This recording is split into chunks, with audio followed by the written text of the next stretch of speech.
Hello, hello, hello. What's up? Welcome to the workshop. Oh, yeah. All right. So today is the big update to my most important and best workshop ever, the ill methodology. I've been teaching for a long time. My mom's a teacher, and my dad is a pro musician and a teacher. And basically, I was like, you know, these are good things, I ended up being a teacher and a musician. Oh, here, I gotta straighten my hat.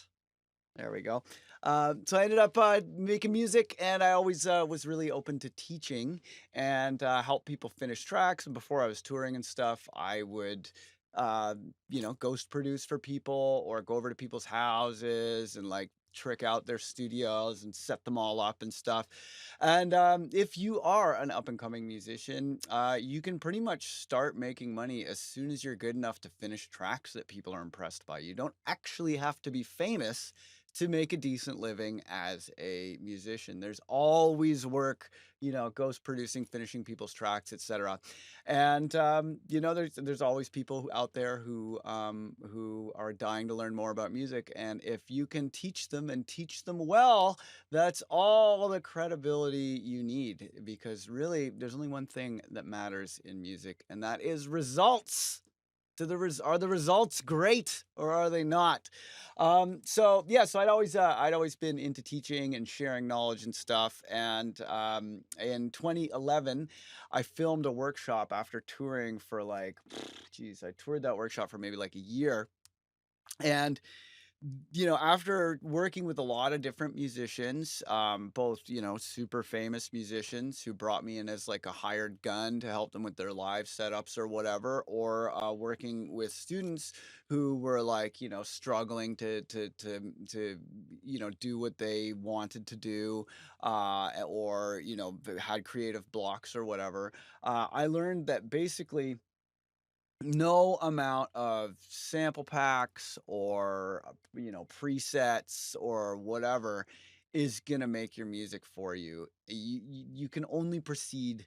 Your creative development, your artistic development only proceeds as far as your personal development. So I made this workshop that was basically like the big picture of everything that you need to know as a musician to kind of, get your bearings and get started, why people get stuck, what kind of life changes you need to make to become really active, productive musician. And that workshop blew up. Like 100,000 plus people bought the workshop, and lots of people who went on to be really famous musicians took this workshop. G. Jones, Apache, Morgan Page, Minnesota, Mr. Bill, tons and tons of people took it. Beats Antique, Mimosa, like loads of people who went on to become very successful musicians took it, and a lot of them have bigged me up on it over the years. And you'll see those in the testimonials if you check out any of the testimonial pages or whatever, for the dojo. But that workshop has always been the starting point that I recommend for people. And but I did it in 2011. And that was 11 years ago. So I've always been really into the philosophical, psychological, lifestyle design side of being a musician and into communicating that, because that's something that you don't really see it other places. You don't, there's not a lot of courses on this, and it's way more important than anything technical, way more important. So I decided I was going to do an update to the ill methodology workshop. Yeah, here it is. Make yourself comfortable, get out a pen and paper and take notes, and I'll take you through the update for lesson 0. That's what I call it. Lesson 0, the ill.Methodology 2.0, lesson 0, habit formation and lifestyle design for the modern musician. This is all the stuff that you need to understand before any amount of shortcuts is even useful. Because what are you getting shortcuts to? Where are you going? It's a shortcut to nowhere if you don't do this stuff. All right, so here we go. So, if these are some questions that I like to ask people. This may sound familiar. Do you ever hear music in your dreams? Well, you wrote that music. You composed it, you produced it entirely. It was in your subconscious mind, but you wrote that music. If you heard music in your dreams ever and you were like, "Hey, this is dope," that means you have it in you. Okay? It's there. It's there. You have already made music if you've heard music in your dreams. The key is to get it out. So, you got to ask, do you have trouble getting an idea out before it fades? Especially if you're talking about dream music, it can be hard to get it out. Even writing a dream down is tough before it fades. Do you collect endless amounts of samples and plugins? I know I do. Do you watch lots of tutorials on YouTube or wherever, but get frustrated making tracks? Do you get hyped to work hard at the beginning of the day, get super amped, but then end up wasting your studio session for one reason or another? Do you get disappointed listening to your work the next day? Does that ever happen? Do you feel inadequate when you compare your music to the music of your heroes? Do you feel like you'll never get all those half finished tracks done? Does any of this make you depressed sometimes? I get depressed sometimes about it. And do you sometimes feel like giving up? Well, congratulations. You are 100% normal. This is just totally normal for music producers. All of that is normal, and a lot of it never goes away. So if you're waiting for that stuff to go away to start, don't don't wait. Don't wait. I mean, it's like the best advice ever. I have a friend whose mom, my friend Josh, is one of my dear friends. I've known since I was a kid.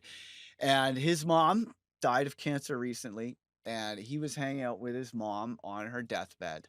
And he asked her, "Mom, do you have any deathbed words of wisdom?" And she said, "Only two. Don't wait."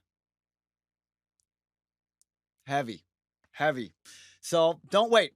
You're normal. You're always going to feel these things. You're always going to feel like your heroes are better than you. You're always going to feel like there's lots about music you don't know. And the key is to make music in the meantime because it's always the meantime. It's never not the meantime with those things. You're never like, "Oh, that's it. I've leveled up. I've reached max level as a musician." You'll never say that to yourself, and nor should you, right? So this is all normal. Don't feel bad. Don't feel weird about this stuff. This is all 100% normal. So why do we feel so alone when we deal with these things? Why? Well, should we blame social media perhaps? Can always blame social media. They'll take the heat. Or how about industrial capitalism, the great demon of modern times? Should we blame Bezos? Yeah, my new single, Bezos, dropped today. You should check it out. It's for Jeff Bezos, the demon god of industrial capitalism, the end boss. Bezos! But yeah, you can blame capitalism if you like. Capitalism doesn't mind. Or how about all the chaos on the news, right? It's just constant mayhem, chaos. The world is falling apart. Things are blowing up. Who can make art at a time like this? Look at that earth. It's on a precipice, and homeboy in a suit's just pushing it over. Who can make music at a time like or art and music at a time like this? I love the stock art for this too, because when you're looking for stock art for a presentation, everything always has guys in suits as like the protagonist or whatever. So I always try to not use the guy in the suit as a protagonist. But I think it's very fitting that the guy in a suit is pushing the world over a cliff. So I was like, yeah, I'll keep the guy in the suit for that. That's the one time I use the guy in the suit stock art. But yeah, who can make art at a time like this? It's a nightmare. It's a nightmare. Chaos, mayhem. Well, there are, of course, many other perfectly rational sounding reasons to give up on your dream of music. There's reasons not to do anything. I used to be a big believer in the reasoning that I should never have a kid, for example. And, the way I've come to understand it is a lot of these things, whether it's like, going to Paris in the springtime or like writing a novel that you've always wanted to write or having a kid or whatever, it's a lot like going to Burning Man. When you think about going to Burning Man, there's tons of reasons not to go to Burning Man. It's expensive. You gotta take 2 weeks off of work, it's really far, you gotta build your own house in the desert, there's all kinds of pretentious douchebags there, and, like, it's you lose your friends, and it's, like, it's wasteful with all this consumption, and, there's a million perfectly rational reasons to not go to Burning Man. But you know what? As someone who's gone to Burning Man lots of times, that shit is worth it.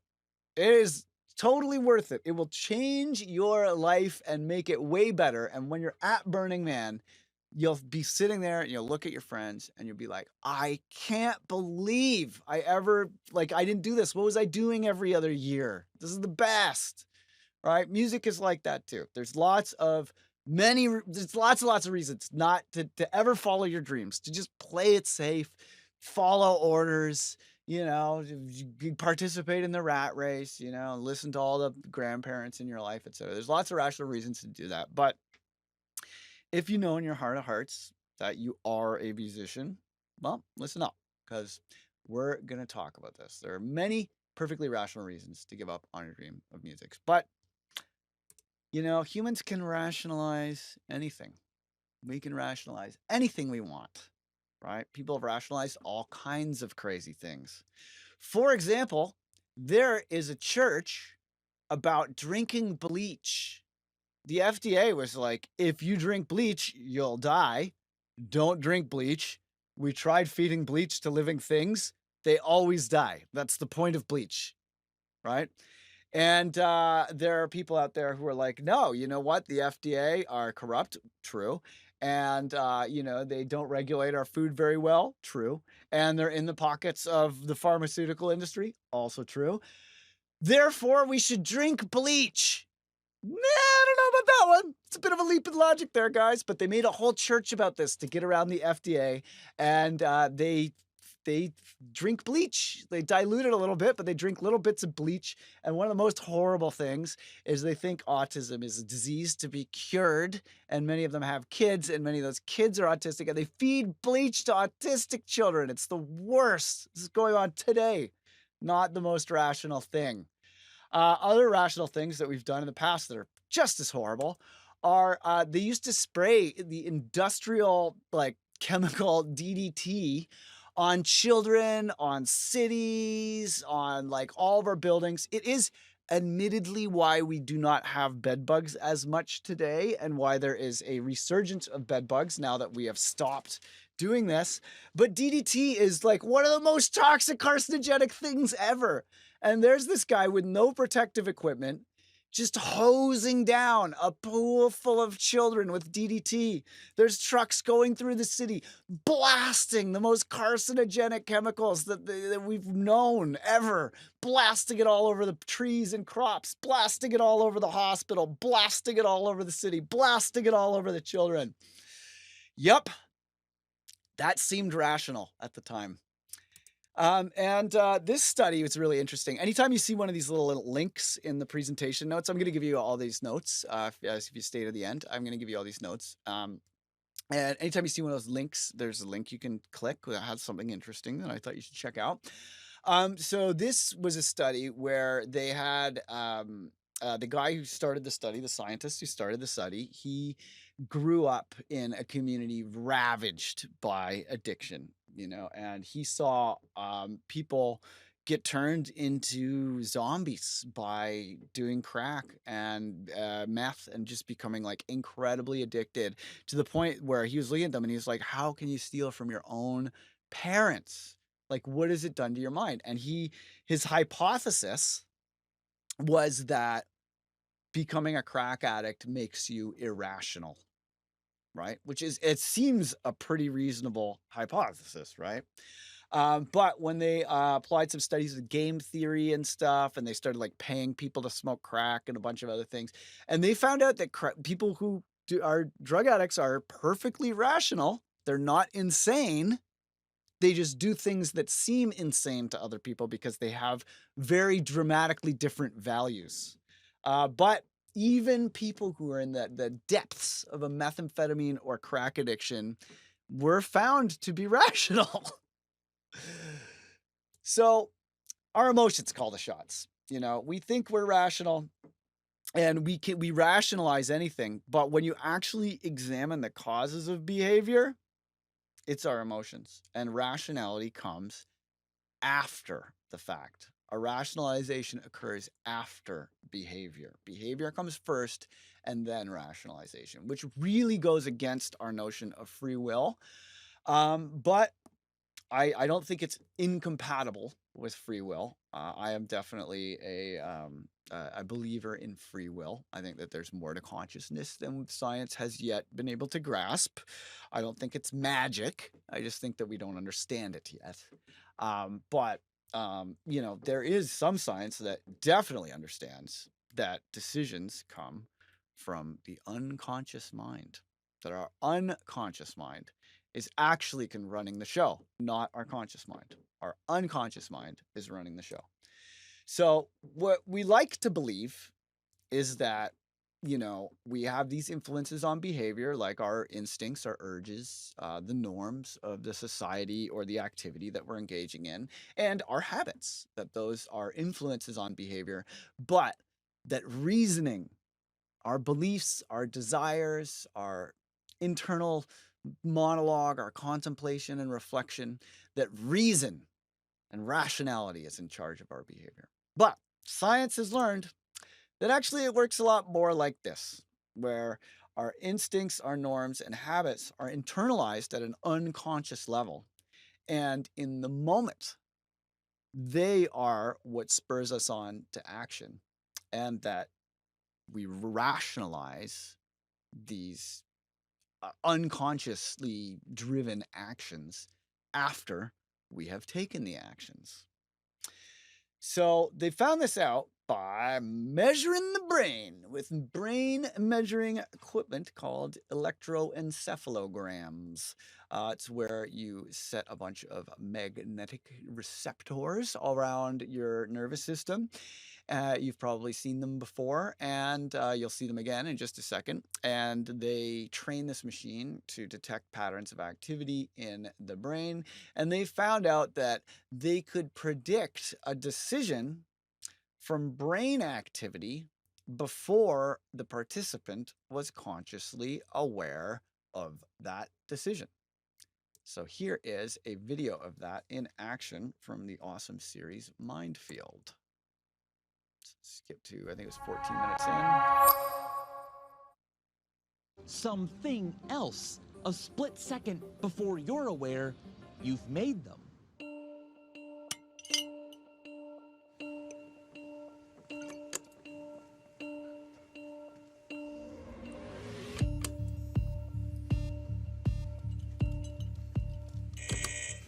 This task seems easy enough. Just push either button before the light comes on. So why is it so difficult? Wow. It's difficult because this machine is actually reading my mind. It knows when I decide to push a button and lights them up before I can actually push one. How does it feel when it's happening? It feels like right then. It already knew. I'm trying to not have my mind read. Here's how the box works. My decision to push a button doesn't begin when I think it does. It's actually preceded by subconscious activity I'm not aware of, but that the machine can detect. Now, the machine isn't predicting which button I will push. It's determining when I'm about to push one before I know it. For the first few minutes, I push buttons and the box records my brain activity, learning which behaviors follow which subconscious processes. Eventually, the box can know what I'm about to do before even I do. In other words, it can read my subconscious mind and tell me what I was going to do before I know I was going to do it. That's the part that freaks me out. This is called a free will experiment because it begs the question of what free will actually is. If your subconscious knows what you're going to do before you do it, is it really your decision, or do you just think it's your decision? Wow. Pretty crazy, right? So this is happening in all of our brains all the time, and there are many things that make us all irrational, without exception. Every human being is irrational, and that's because our brains are programmed to keep us alive. They're not programmed to keep us happy. They evolved for our survival, not for our happiness. So if you ever do find yourself depressed or whatever, or anxious, you should remember this. Your brain is evolved to keep you alive, and there's a very important role for fear and anxiety in animals. Like, it keeps you alive. The world is a dangerous place, especially if you're not living in a comfortable city and stuff. So, your brain's not broken. It's just has a different agenda than you. But it we like to think that we're these perfect rational beings, and we're definitely not. And science shows us that we're not. And if we deny that there are these unconscious influences on our behavior, their influence only becomes stronger, right? It's only like, if you do want to actually exert as much free will as you can in your life, you have to acknowledge irrationality, and you have to seek to go around these automatic sorts of behaviors. Like, for example, the bystander effect is a very real phenomenon where at times when there's like a tragedy, for example, like a murder or an accident, a lot of the time, what the people who are witnessing this terrible thing will do is they'll get out their phones and start filming, and nobody will call the police because everybody there is just like, oh, this is a horrible thing. Obviously, someone should call the police, or obviously, someone should help that person. So, because it's so obvious that this person needs help or that the police should be called, I don't need to do it. I'm not responsible. So, I'm just going to film on my phone. And like 80% of people will do this in a real crisis, right? You have to actually be trained about the bystander effect and know about the bystander effect to realize that if you are witnessing some sort of a tragic event, yes, it is on you to intervene. If you know about the bystander effect, do something. Like, don't just stand there, do something, because you know what? Most other people are going to do nothing, right? So for more on that, you should check out Dr. Philip Zimbardo, Zimbardo. He famously did the Stanford prison experiment. Very, very cool. There's a movie about it. It's like a dramatization that's decent. But the Philip Zimbardo TED Talk is like gangbusters. It's so great. But yeah, so the more we deny our irrationality, the more we deny these tendencies, the more we deny that the unconscious mind exerts control over the conscious mind, and that a lot of the time we are rationalizing decisions made emotionally, decisions made unconsciously. That's really, the role of thinking comes after action, right? The more we recognize this, and the more we can seek to program our own unconscious mind. And that is where, in my opinion, free will enters into the equation. If there is free will, it is the will to program your own mind so that when your unconscious mind inevitably is the one causing the action, you can have as much influence on the unconscious mind as possible. So rather than assuming your influence as the conscious portion of your mind is complete and total, and that your introspection is flawless, rather than assuming that, you got to recognize that, like, evolutionarily, there's lots of stuff going on under the hood of your brain.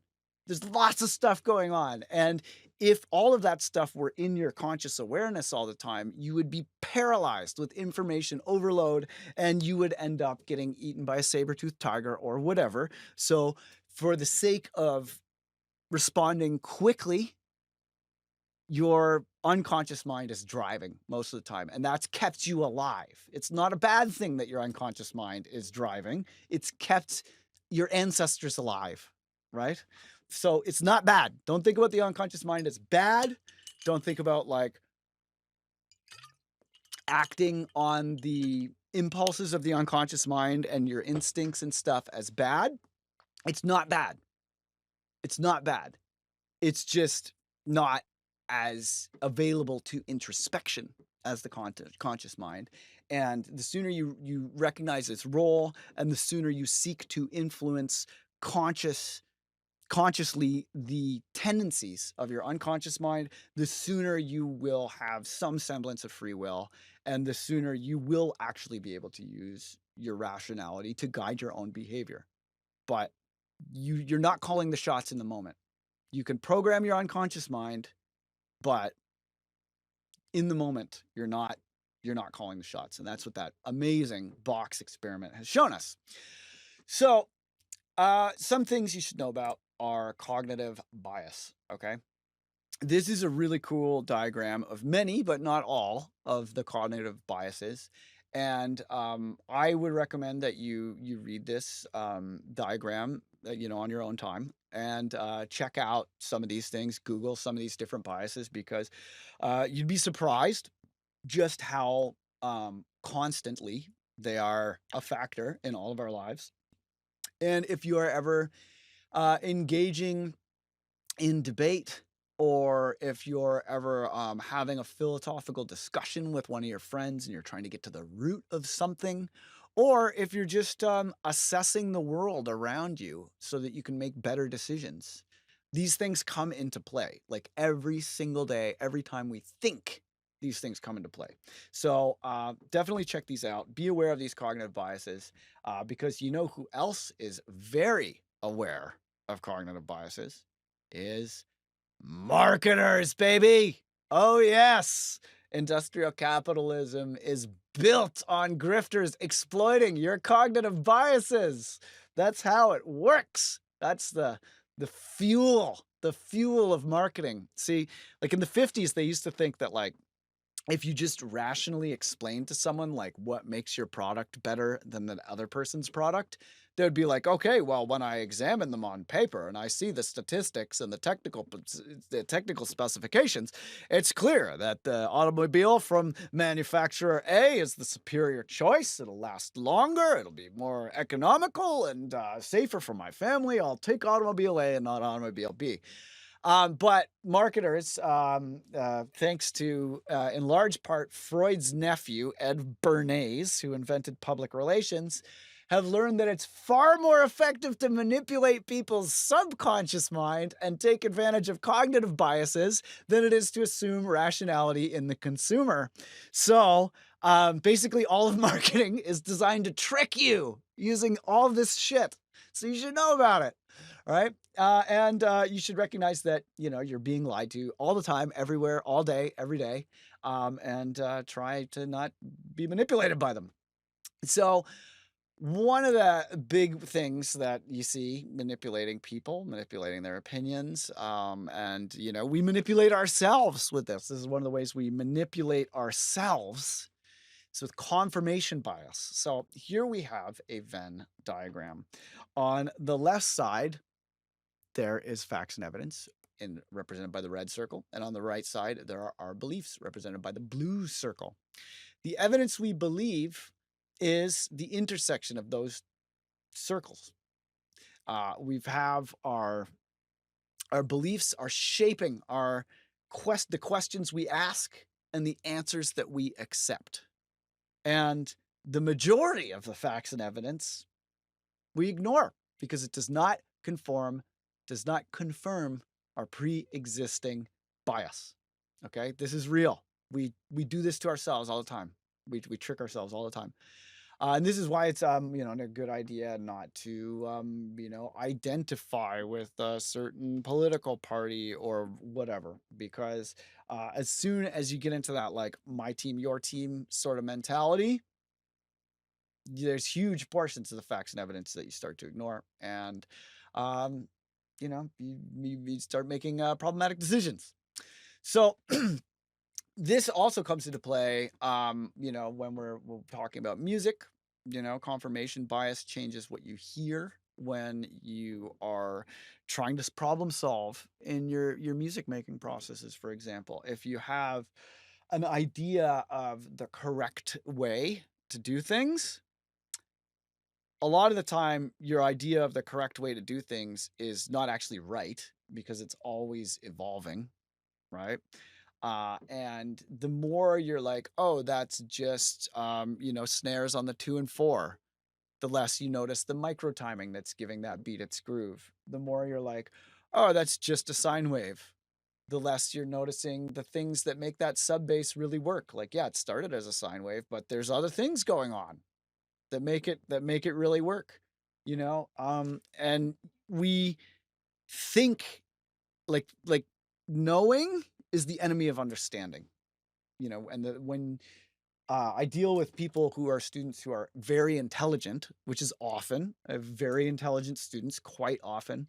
A lot of the time, the reason why very intelligent people have trouble getting good at music when there are sometimes people who are not the most intelligent, but they have a good grasp of they're in touch with their emotions.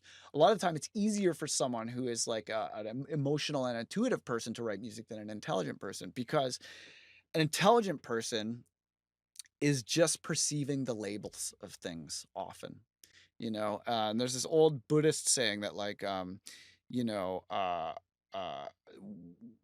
when you're interacting with the names of things, and that names are reductive, right? Names are, once something has a label, that's all it can be. So there's an old Buddhist saying is falling in love with names is like going to a restaurant and eating the menu, right? Because you're not actually connecting with your song.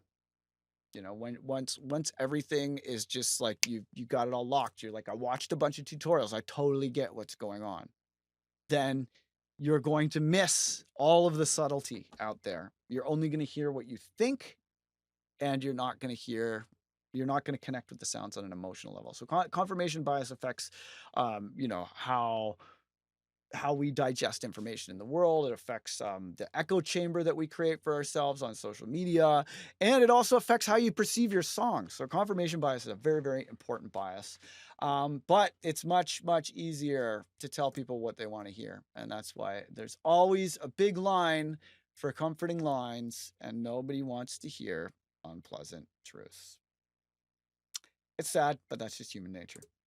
All right, so how this is used to manipulate you in the music world is this sort of sentence. This is the sentence that marketers want you to believe. If I only had fill in the blank. All right. Maybe it's a synthesizer, maybe it's a compressor, maybe it's a bunch of different plugins, right? And anytime any product is being sold, it is sold with the magic pill strategy, right? The magic pill. It's fast, it's easy. All you got to do is buy it, and then everything is great. And like look at this music magazine. Look at this title. Best synth ever. And then underneath it says, you voted the JP8000 the best, but that was before you saw the JP8080. Throw that rowdy old JP8000 out in the trash, man. That's garbage. You need to get the JP8080. And look at how bummed this girl is. She's got her like resting synth face on, not feeling it. If buying that synth is gonna make me happy, why does she look like she's gonna slit her wrists as soon as she gets off camera? It's hysterical. And then same thing with YouTube. All these YouTube tutorials. I mean, we all do it. If you're trying to get clicks, it makes sense to use the strategies that get clicks. Like I'm not hating on any particular YouTuber for doing this, because it's kind of the dynamics of social media. Like if you actually just tell people honestly the painful truth and you don't pretty it up, you'll get like 5 plays.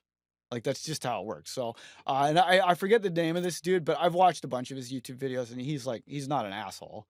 But he's basically, by making this title like this, he's saying like, hey, don't make music right now. You're on YouTube. You should stay on YouTube. Keep procrastinating, because if you watch this video, your music will be better. And it's just so funny, you know, like every YouTube video is marketed like this. Don't make music yet. Not until you have watched this YouTube video and bought these things, you know, and it's like, you don't need all that shit, man. You don't. You don't. Most of the greatest music in history was made on computers that are slower than your phone in your pocket. Kendrick Lamar is the beat for Humble off of Kendrick Lamar's album that won a Grammy. Humble, the main single, produced on an iPhone with fucking GarageBand. Got a Grammy. I once knew a music producer who was a good friend of mine. He was a homeless drug addict at the time, and he was very charming, and he would, you know, couch surf at people's houses, and they'd go to work, and he would set up his crack software on their computer and make records, and he was on vinyl with Aphex Twin while he was homeless. All he had was a stack of burned CDs and a pair of headphones that were really bad, and he was on a record with Aphex Twin with like literally like $60 worth of gear. Didn't have a cell phone, didn't have anything. So you don't need all this stuff. You don't. Don't fall for this thinking, right? Because this equation here, where you take good old confident you, who's already totally great and doesn't need to practice, plus all this expensive gear equals Dave Tipper. This is all total bullshit. Total bullshit. This is not how it works. Nothing you can buy is going to turn you into a great producer. You have to practice. You have to hone your skills. You have to get better. And it's so much more of a journey inwards into honest self-expression than it is a journey outwards into collecting gear and skills. Like, it is a journey inwards, not outwards. And you don't need any of this stuff. You don't. This too, this idea that, you know, you're confident, non-practicing self. You know, I'm having trouble learning music on my own, but maybe if I was at Juilliard, like in that movie Whiplash, and I got yelled at by that bald dude, then I'd be a jazz great. It would be awesome. Well, that's also bullshit. That is also bullshit. It's not going to make you into a musician. Only you can make you into a great musician. And this too, all this shit on YouTube, like look at this. Learn piano in 8 minutes. Learn mixing in 30 minutes. And then make a profitable album with one trick. Dude, I could be stacking racks by noon. It's amazing. Yeah, it's bullshit. It's all bullshit. Anytime people promise you shit like this, it's too good to be true. Usually it is. Now, there are often good videos that are like, hey, you know, here's a short video that's going to be informative about something. But a lot of the time when they're like, hey, this is everything you need to know in 30 minutes, that's usually bullshit. That's usually bullshit. And, you know, if you want to know whether you should take someone's advice on music, go check out if their music's any good. You know, like Ben Jordan, Andrew Huang, those guys make great music. I'll watch their YouTube videos any day. Eliminate, he makes great music. I'll watch his YouTube videos. But if it's just like, you know, some person who can't make music telling you about this, it's like, what are you even trying to do? You know? All right. So Bob Moog, creator of the Moog synthesizer, music pioneer, said, it's so easy to make sounds and to put sounds together into something that appears to be music. But it's just as hard as it always was to make good music. And that, my friends, is the truth. Bob Moog is exactly correct. Making good music is hard. Getting the sounds gets easier. Using a DAW gets easier. Manipulating the sounds gets easier. But making music that is going to actually affect people is not about those things. It is not about those things. So why? Why is it still hard to make music then? Why is it still difficult? Well, I am going to get into that with you as soon as I put my phone on. Do not disturb so I don't get any more texts. Okay. Why is it still hard to make music? Well, it's all a big balancing act, isn't it? On the one hand, there are infinite technical possibilities. On the other hand, there are infinite creative possibilities. We're expected to find our way through these twin seas of infinity while we figure out who we are as musicians, what we're saying with our music, and how to say it in a unique way. All the while, we must master design, marketing, promotion, and management along the way to make a living in the ruins of industrial capitalism while making it look fun and easy on Instagram and without offending anyone and getting canceled. P.S. There's high school kids better at it than you. It's infuriating. It's infuriating. It's enough to make you really, really mad. It's not fair. But I deserve success. Why is it like this? This is frustrating. Well, anger doesn't help. So, in dealing with anger, I like to turn to the Stoics. Marcus Aurelius, Seneca, Epictetus, whose name would be very funny if you were a Latin person. So Epictetus, he says, what really frightens and dismays us is not external events themselves, but the way in which we think about them. It is not things that disturb us, but our interpretation of their significance. It is not things that disturb us, but our interpretation of their significance. So Seneca had a lot to say about this too, but he basically said that, this is paraphrasing and modernizing, but he basically said that, like, look, if you're trying to get to the airport in half an hour in the middle of rush hour and you think you're going to make it there, your expectations are wrong. Reality is going to not conform to your expectations and you're going to become upset. But if you change your expectations to say, hey, I'm going to, traffic is a thing. I'm going to take an hour to get across town. How can I make the most of this hour? And you put on an audiobook and you smoke a cigar out the window and you got a big shit-eating grin on your face while everyone else is angry, right? It's because our expectations, changing our expectations is what takes the power away to create anger. Because when we take ownership of our expectations, we realize that anger is a choice. Anger is a choice. It's not the external world that makes you angry. It's our interpretation of the external world. And that is filtered through our expectations. So change your expectations. Do not pray for an easy life. Pray for the strength to endure a difficult one. Bruce Lee is very underrated as a philosopher. Most people think of him as, just a martial artist, but he was actually an excellent philosopher and he wrote a lot of really, really cool things.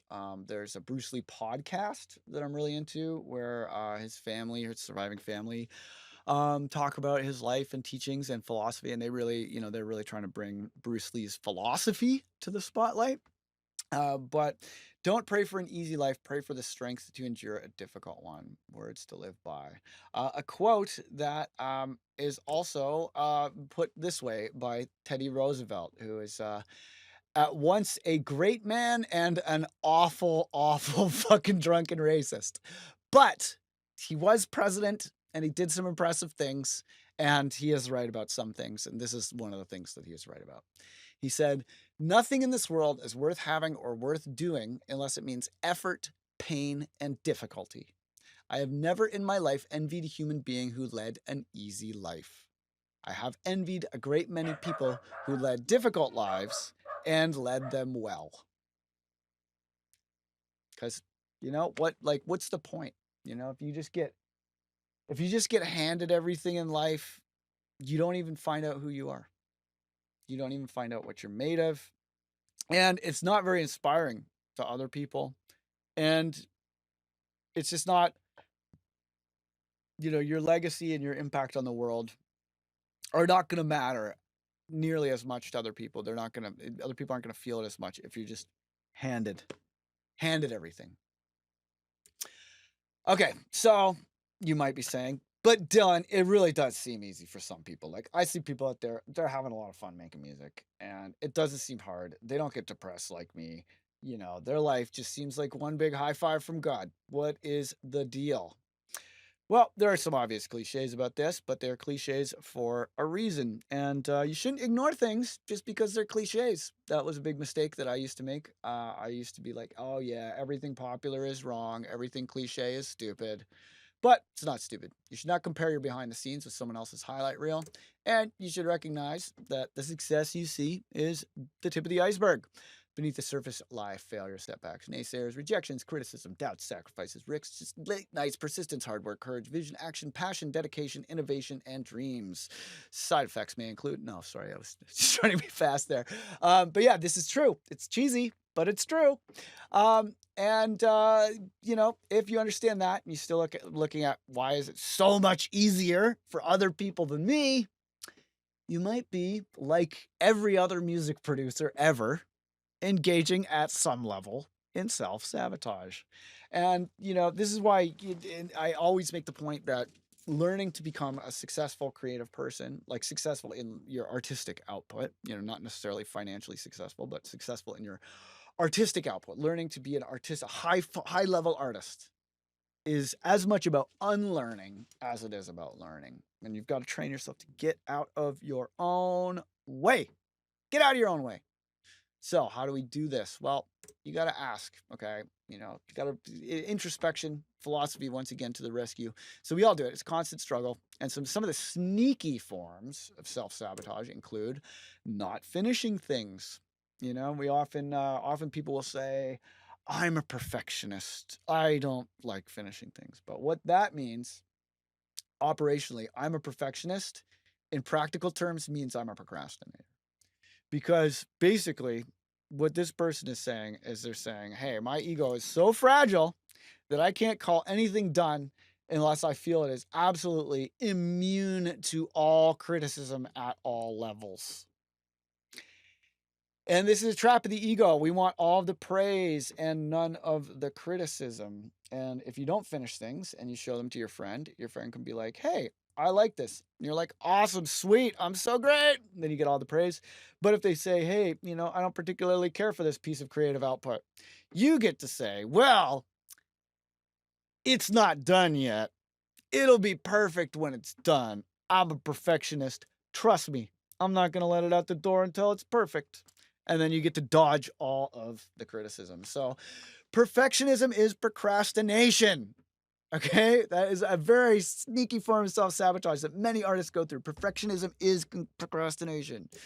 Not taking your artist name or branding seriously. This is so important. I see so many people doing this every day. Oh my God. If your artist name is a weird inside joke, it's a word in some other language that might be really clever if someone speaks Swahili or whatever, but people who speak English are going to have a hard time remembering it or spelling it.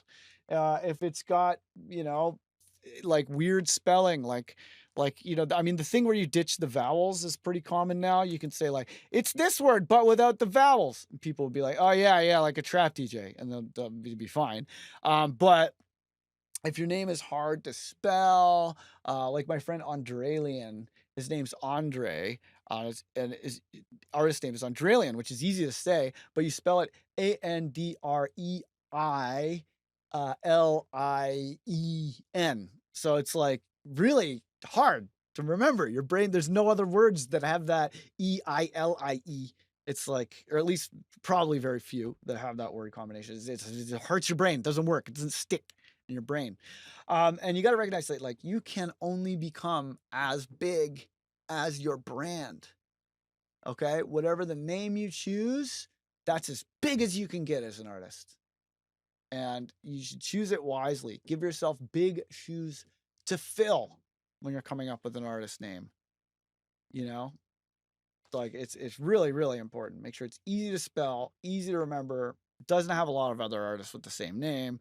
You can get the .com, etc. Yes, Christina, my old name was Miss Amphetamine. That's very funny. That's a very amusing name. Yeah, that's a good time.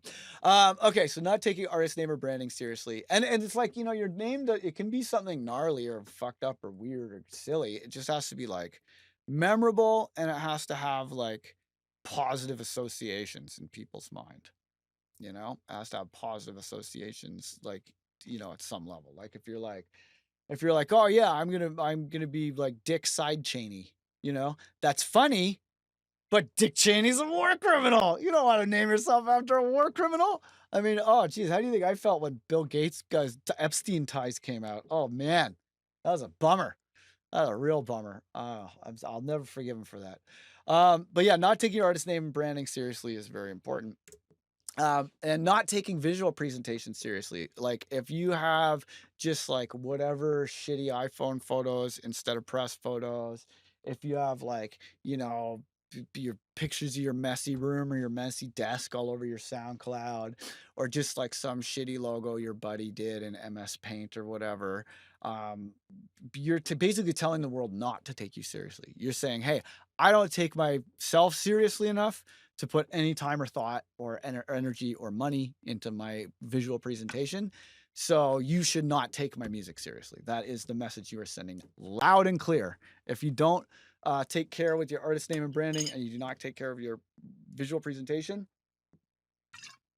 like that's exactly what you're telling people. You are telling people, I don't take my music seriously, and neither should you. Rejecting help and opportunities. I see this a lot. Whether you are too proud to take help, or you feel that, an opportunity is beneath you or whatever, especially at the beginning, like just say yes to everything. Like, yes, I'll accept your help. Yes, I'll accept this opportunity. Yes, yes, yes, yes, yes. Say yes to fucking everything, especially at the start, right? And then people do this all the time. They reject the easy. They reject anything that comes easily, and they take the hard way every time out of pride. Because like, let's say you get some plugin that's built to do some function, like Sublab, for example. Sublab is a great plugin for making sub bass. It makes it really easy. It always works. You just open up Sublab. There's your sub. Off you go. But I know lots of people who are like, "Oh, that's too easy." I just loaded up the plugin. I didn't work for that. And then their pride kicks in, and they're like, "Look, that was too easy. I'm not a hack. I'm not. I do things the fancy way. I'm a fancy producer. I'm not gonna. I'm not gonna do things the easy way. No, sir. I'm not just gonna use that awesome, perfect sample that I found in a sample pack. No, I don't use loops. No, I make all of my everything from scratch, and you just make it harder for yourself, And it's like, it's cool to make everything from scratch, but there's also lots of music that I love that's only made out of illegal samples, you know? And a lot of the best music is really simple. Like a lot of the music that ages the best is really simple. And it's because they're not flexing. We're going to talk about flexing later. Flexing is very important. So resisting the easy way and taking the hard way all the time, trying to flex, trying to impress people all the time. You're like, oh, what does this hi-hat say about me? It can't just be a normal 808 hi-hat. No, I got to reinvent what a hi-hat even is. And the next thing you know, you've got these super noticeable hi-hats, and people can't focus on the riffs or the vocals in your song because there's these super noticeable, like crazy stereo hi-hats, because you're trying to flex, you're trying to show off, trying to make every sound special, every sound noticeable, every sound impressive. Well, that just makes a fucking mess. Makes a mess. Mix has no focus when you're trying. Every single sound is trying to be noticed. Okay. Other ways of self-sabotage: addiction, procrastination, distraction. We all face them. We all face them. And when you put yourself on the spot and you start to turn up the pressure, there's a part of you that's like, fuck, what if I'm not good enough? And then you turn to addiction, procrastination, and distraction so that you delay finding out the answer if you're good enough. You will delay that. All right, that's weakness. You got to exercise some willpower. I've struggled with addiction. I've struggled with procrastination. I've struggled with distraction. So, I'm not labeling a person as weak for having these tendencies, but it is a moment of weakness to cave to these and you got to fortify yourself against them. It's a constant struggle. You don't just do it once and then it's done forever. It's a constant struggle. Bad behavior and negative social media posts. Oh man, so many talented artists, just everything else is going for them, and then they do some dumb shit. Like Mimosa. I love the guy. He's a friend of mine. But he does dumb shit. At least he did for a long time. He does dumb shit. He used to get wasted and do dumb things, and he shot himself in the foot and like got canceled. And he's a really talented musician, and he's not an evil person. He just was battling demons and behaved very badly, very publicly, and then made negative social media posts about it. And that's it for him. It's rough. Like, he's got this new record that he showed me that's like insane. It's one of the best records any of my friend have ever showed me. And he's just like, he's having a hard time, because even though all this bad shit was like 8 years ago or something, and when he was like in his early 20s, it still haunts him. And even if he makes another alias and wears a mask, there'll be some great unveiling, and then he'll get canceled all over again. It sucks. It sucks. The world is not forgiving of this. And oversharing or undersharing on social media can be a lot. It can be a lot. Okay. So, yeah. Okay. So let's say, you're not comparing your first pancake to someone else's Mona Lisa, and you're not self-sabotaging. But what about, like, you hear about all these people that get rich from some song that was like a joke or like an accident, and you're like, what the hell? How is it so easy for them? I wish I could make some Sunglasses at Night remix and get famous like Tiga, or like, Fight for Your Right to Party or whatever, right? Like a lot of these tunes that got huge, they're like an artist, or like Satisfaction was basically made by mistake by the Rolling Stones. And they wanted to not put it out. They were like, we were so drunk, we were playing all sloppy. This song was just like a joke. Like, let's not put it out. And it's by far their biggest song, right? So, what's up with that? That's easy, right? And it's like, yeah, in the moment of making that joke song and having fun and stuff, like, yeah, they probably had a good time that day. But you can't make something awesome by accident if you haven't made so much stuff that you're like a well-oiled machine, and that you're putting out stuff all the time. So you're like, yo, whatever, let's make a stupid song about pancakes,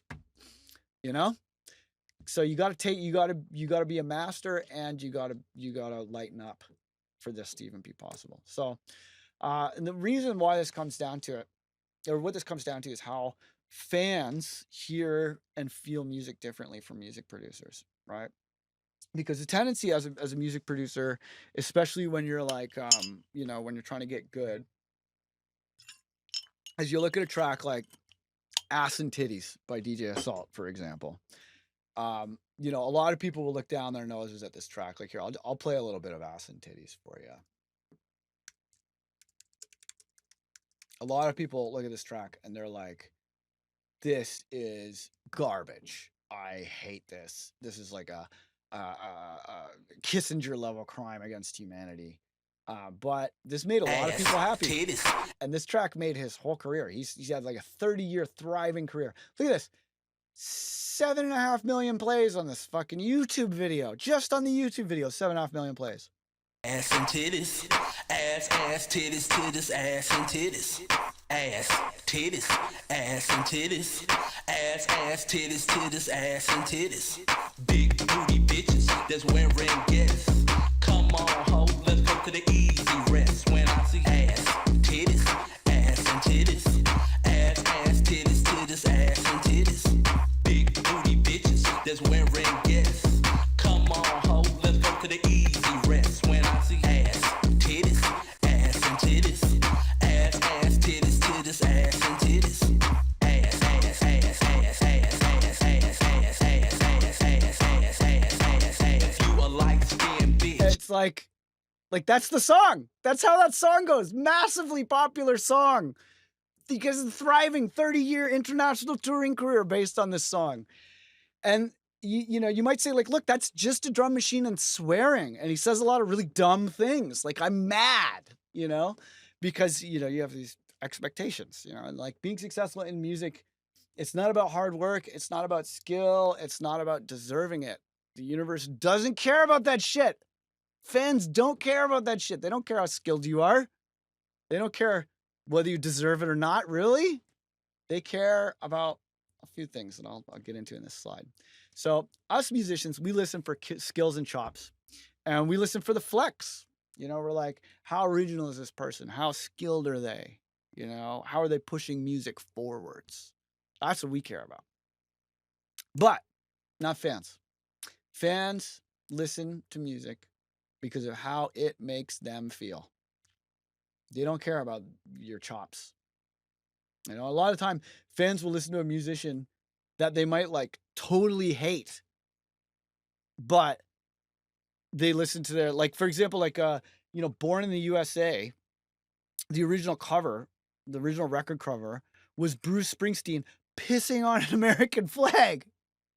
And the song was about the Vietnam War. It was like an anti-war song that was the least patriotic thing. It was like painting a picture of these like, this like terrible person's mind. There was like a caricature of like a person being like, this like crazy like American like war person, who's and you get all these like huge politicians that are like exactly the opposite thing that the song is about, and they'll play that song at their rallies. Or like Rage Against the Machine, like fucking Rand Paul was playing Rage Against the Machine and rocking out to it. He said that his favorite band, and the band famously responded, "You are the exact machine we're raging against." Right? But they don't care. They don't care. It's not about the band. It's not about their beliefs. It's not about their skills. It's about the listener. How does it make them feel? That's all they care about, right?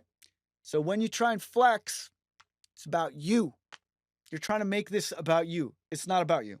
It's about the fans, okay?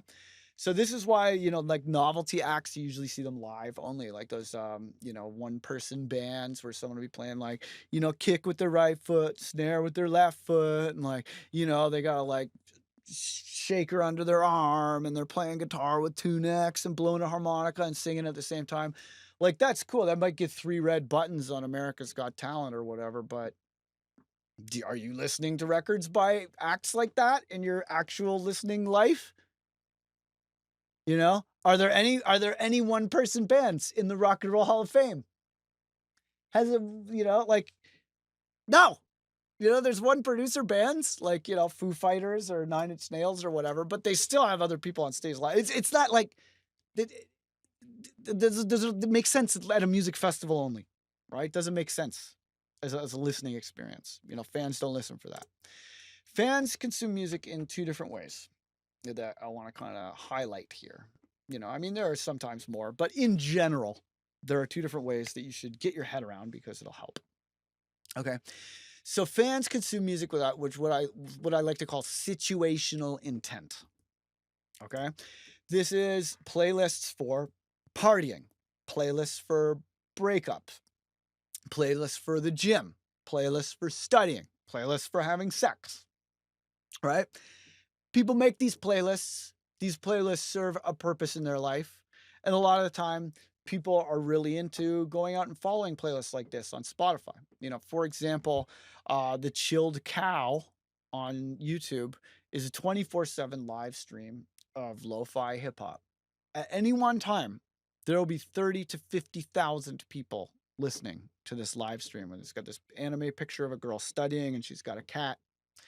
And that is massively popular. Like, the artists, if you make it on that playlist, you're getting like millions of plays on your tracks. But these artists might have a lot of plays, but they're not selling out concerts. Okay. So fans also have a need to piss off their parents and feel understood by their peers. Young people. That's, ideally, you want to target young people, get them while they're young, or at least impressionable. But young people, they want to piss off their parents, and they want to feel understood by their peers. And there is nothing better for this than music. right? So these fans are trying to forge an identity. You know, they want to be a headbanger, they want to be a basshead, they want to be a punk, they want to be a scene kid, they want to be a skater, they want to be whatever, right? Whatever their tribe that they want to belong to, music is largely how many of these tribes are defined. And the artists who are the biggest are the ones who are able to lead these tribes, right? Because fans also want to crave community. So purpose music gets you plays, and purpose music is a great way to get fans. But identity music, that's what gets you fans with tattoos of your logo. So, you know, getting on someone's purpose playlist, that gets you plays, that gets you fans. That's a great way to build your brand. But if you want people to tattoo your band logo on their body, you need to serve their identity needs. Okay? And your music then is a vehicle for their self-expression. And when you can frame your band as a creative outlet for the fans to choose, you can make it so that your band, choosing your band, says something about the fans. That's when you're winning, you know? And there's a lot of these musicians that are like this, where, like, you know, if you know someone like is really into The Cure, you know what they're going to dress like, you know what kind of books they're going to read, you know what movies they're going to like, you know, you know a lot about that person because that brand is larger than just the band. That brand has grown so big that it includes the fans, it includes the band, it includes authors, it includes, you know, movies, it includes other bands. It's like, it's a whole culture, right? So that's what fans are looking for.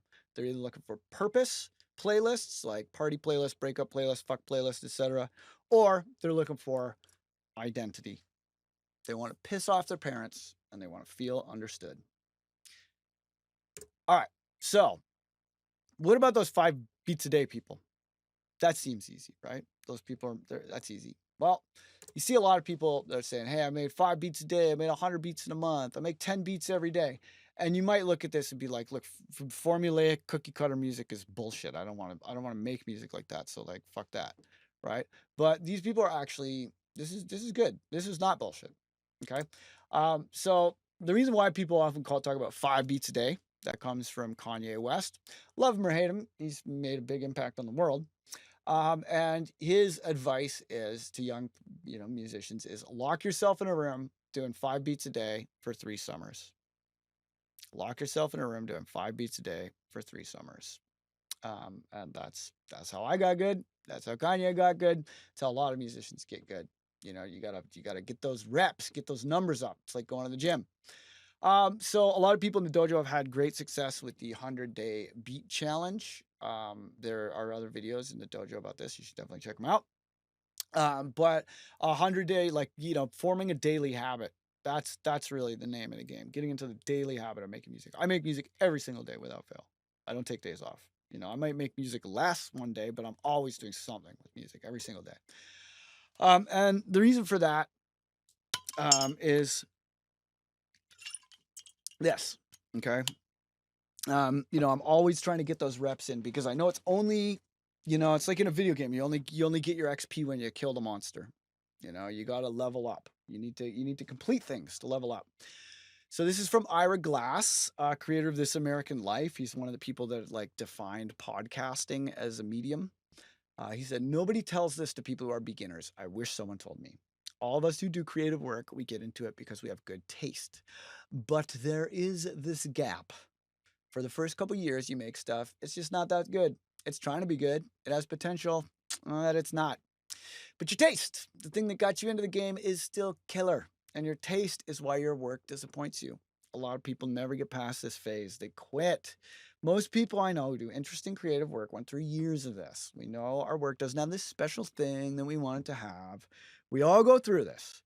And if you're just starting out or if you're still in this phase, you got to know it's normal. And the most important thing you can do is do a lot of work. Put yourself on a deadline so that every week you will finish one story or every day you will make one beat. And it's only by going through a volume of work that you will close the gap and your work will be as good as your ambitions. And I took longer to figure out how to do this than anyone I've ever met. It's going to take a while. It's normal to take a while. You've just got to fight your way through. So this is so key because that perfectionist, ego, vanity monster in the back of your head is going to say, well, what I lack in skill, I can make up for in hard work. If I just keep working at this one thing, then eventually I'm bound to get it perfect. And then and only then I can move on. And that ain't how it works. That's how you make yourself depressed because it'll never be perfect. And then, even if you, like me, make that mistake and spend a year and a half working on one song and hating yourself, I put that song out. Yeah, it served its purpose. It opened some doors for me at the time and stuff. But I listen to that song now. I'm like, fuck, this is trash. I can't believe I thought this was perfect at any point in my life ever.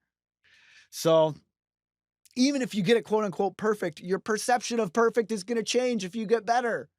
And that's fine. You're going to be getting better all the time. Like I hate music that I made like 3 years ago. For my current album that is coming out in May, I was remastering songs from 2 years ago for the album. Like I had to completely overhaul songs from 2 years ago. Oh, that song is Ice 9 by the Fat Conductor. That was my first ever vinyl release way back when I was a kid. All right. So if you're trying to get the reps under your belt, you're trying to up your repetitions. You're trying to up your output. You're trying to do one of these beat challenges. What you want to do is make a music recipe. So production is problem solving. Okay. The music part, that's art, but the production part, that's problem solving. So you got to ask yourself, what are your problems? What order do you solve them in? That's how you make a recipe. What are your problems? What order do you solve them in? Learn to finish it every time and focus on speed first. And then the quality will naturally emerge as a byproduct of the repetition and the completion. But think about it like each song you finish, you get 50 XP. If the song takes you a month, you get 50 XP. If the song takes you an hour, you get 50 XP. What's the rational move, right? The instinct is to be like a precious baby who's withholding the poo-poo from mommy and daddy, and be like, no, I'm going to hold on to my precious poo-poo. It's my precious poo-poo. That's where the saying anal retentive comes from. It's from potty training. But yeah, that's so if you want to be all anal about it and be all like, no, my poo-poo is precious, then you can get 50 XP a month. But if you want to get 50 XP a day, then now you're talking. Now you're talking. You're gonna get real good real quick if you get 50 XP a day. So focus on speed first. Quality will emerge from the finishing of the songs, right? If you just start songs, you're only training yourself to get stuck. Okay?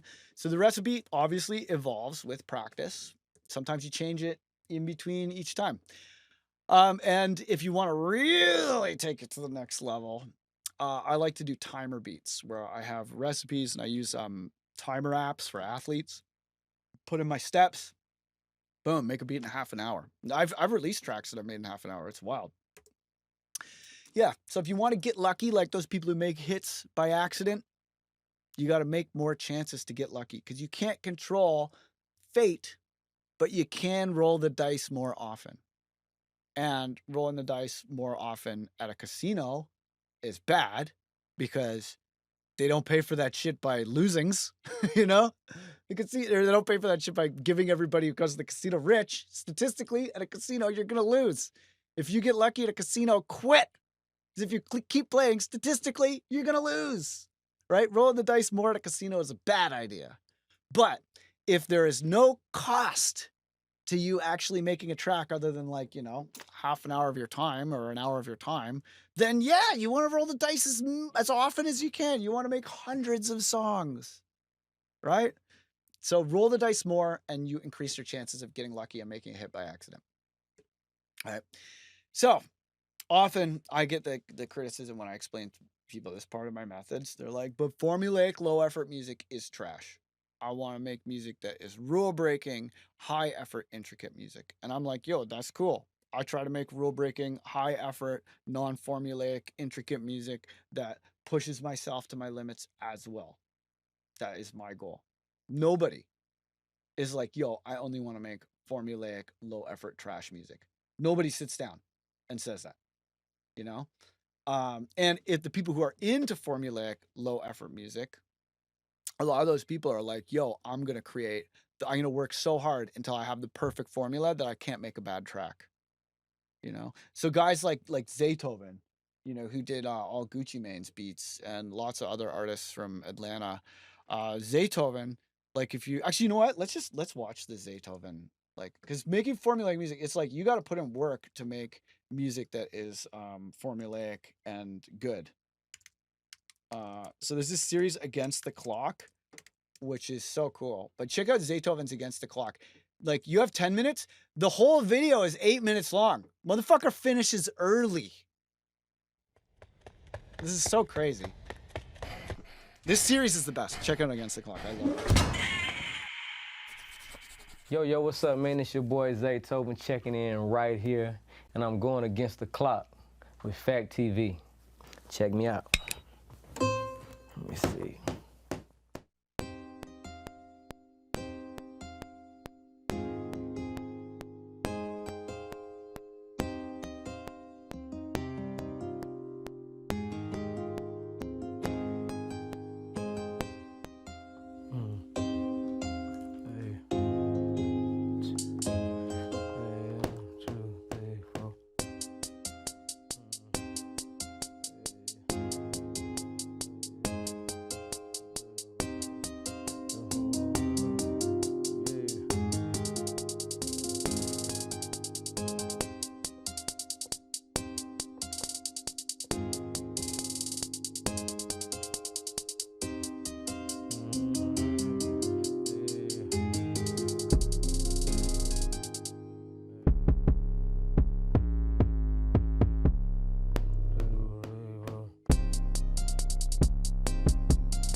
I love that his homeboy's rolling a blunt.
Hey man, for real, the beat really already done. But you know what, since we doing this, let me do a little freestyling. do a little extra something for y'all real quick. Let me do it like I would do it in church or something like that. It's always the people who play piano in church.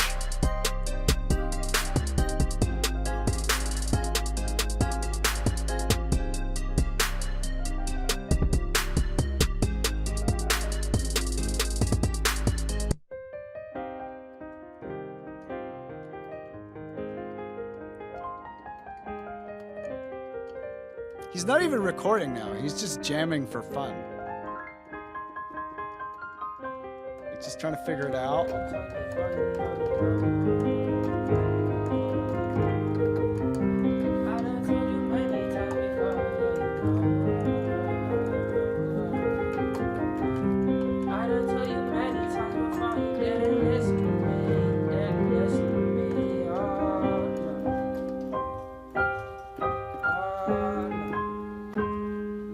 Hey, that's it. So, you know, that it is. You got your masterpiece. What's that, 5 minutes? Did we do it? Come on, man. It's a classic, just like that. Every song from my first hit record to So Icy to my #1 record in the country papers to the, you know, many different hits that I have had over my career, all the beats has been really less than 10 minutes. And the reason it is because I really work off of, you know, how I feel, you know what I mean? It's being spontaneous when I sit down in front of the keyboard and the drum machine and not overthinking what I'm trying to do. Is just really letting, you know, my musical ability just flow out of me. Today we didn't really... I didn't realize how perfectly what he just said lines up with the point of this presentation. That's actually amazing. I'm glad I randomly decided to include this. Listen to what this motherfucker says, okay? There's, like, listen to this, right? This guy's made hits. Like, he's made hits galore. Listen to what he fucking says and think about what I told you before about habit and instinct. From my first hit record to So Icy to my #1 record in the country papers to the, you know, many different hits that I have had over my career, all the beats has been really less than 10 minutes. And the reason it is because I really work off of, you know, how I feel, you know what I mean? It's being spontaneous when I sit down in front of the keyboard and the drum machine and not overthinking what I'm trying to do. Is just really letting, you know, my musical ability just flow out of me. Today we didn't really have a drum machine. We didn't really have sounds that I would normally use. So, you know, we just had to go buy a new MPC Live, use the sounds that was in the machine already. But, you know, it was still cool. I can't believe he just said that he just, like, this was his first day with the MPC. You know, I mean, he's obviously used MPCs, but he just used the presets because he hasn't loaded any sounds onto the fucking thing yet. Now I'm working with Young Pinch, really one of the hottest artists coming out, period. You know what I mean? I mean, he got a unorthodox style and flow, then he looks like a star. He act like a star, and you gonna, yeah, and then when you see him, when you hear what he do in the booth, you gonna know he's a star. So those are the type of people I connect myself with, you know what I mean? Those are the guys that, you know, continue to make me grow and get bigger, you know, as the years goes on, So I really did the first 5 minutes, really 4 minutes, but I did an extra little freestyle with the extra minute. So we'll take that as 5 minutes. Now I got Young Pinch in here. He gonna take probably less than 5 minutes. He might take, what you think? We're just gonna go through it one time, and then we'll just pick some pieces from that shit and have a hit. So, you know, really the song will be done, not just a beat in 10 minutes, but a song done in less than 10 minutes. So that's how we get out.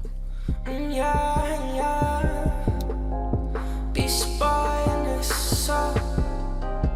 Beast boy in the soul. Look, big body when I'm riding, big body when I'm riding, big body when I'm riding, yeah. I'ma drive it like I stole it, I'ma drive it like I stole it, I'ma drive it like I stole it, yeah. Beast boy on the way, Zaytoven on the beat. There ain't nothing they can say, you know we making some heat. Look, Beast boy on the way, Zaytoven on the beat. There ain't nothing they can say, no, you know we making some heat. Hop in the whip, drive it like I stole it, you know that I'm rolling. West Coast party, what I be smoking on. She gonna roll with us, yeah. Yeah. West Coast when I'm riding, she wanna roll, she can't hide it. I mean, you get the Don't picture, fight it. right? So even people who do have the objective of making formulaic low effort music. The reason why it's like low effort, why they try to make it easy, is they try to make music without overthinking. You know, the point of drilling like this is to make it so that you can let, as Zaytoven says, you can not overthink it and let your musical instincts and musical abilities flow, right? Getting into that flow state, right? Getting into that flow state. It's really far more about flow state than it is about thinking, because remember, the actual forces that shape our behavior are unconscious, right? So if you go fast, you don't give yourself time to think. And if what comes out sucks, then practice. You'll get better. And then you'll get to the point where you can just go. And the people who are real masters, they can make music on the spot, you know?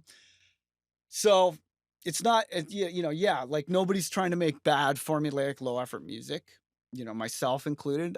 My music, I typically end up spending quite a while on my tracks, usually like 20 hours or more, you know.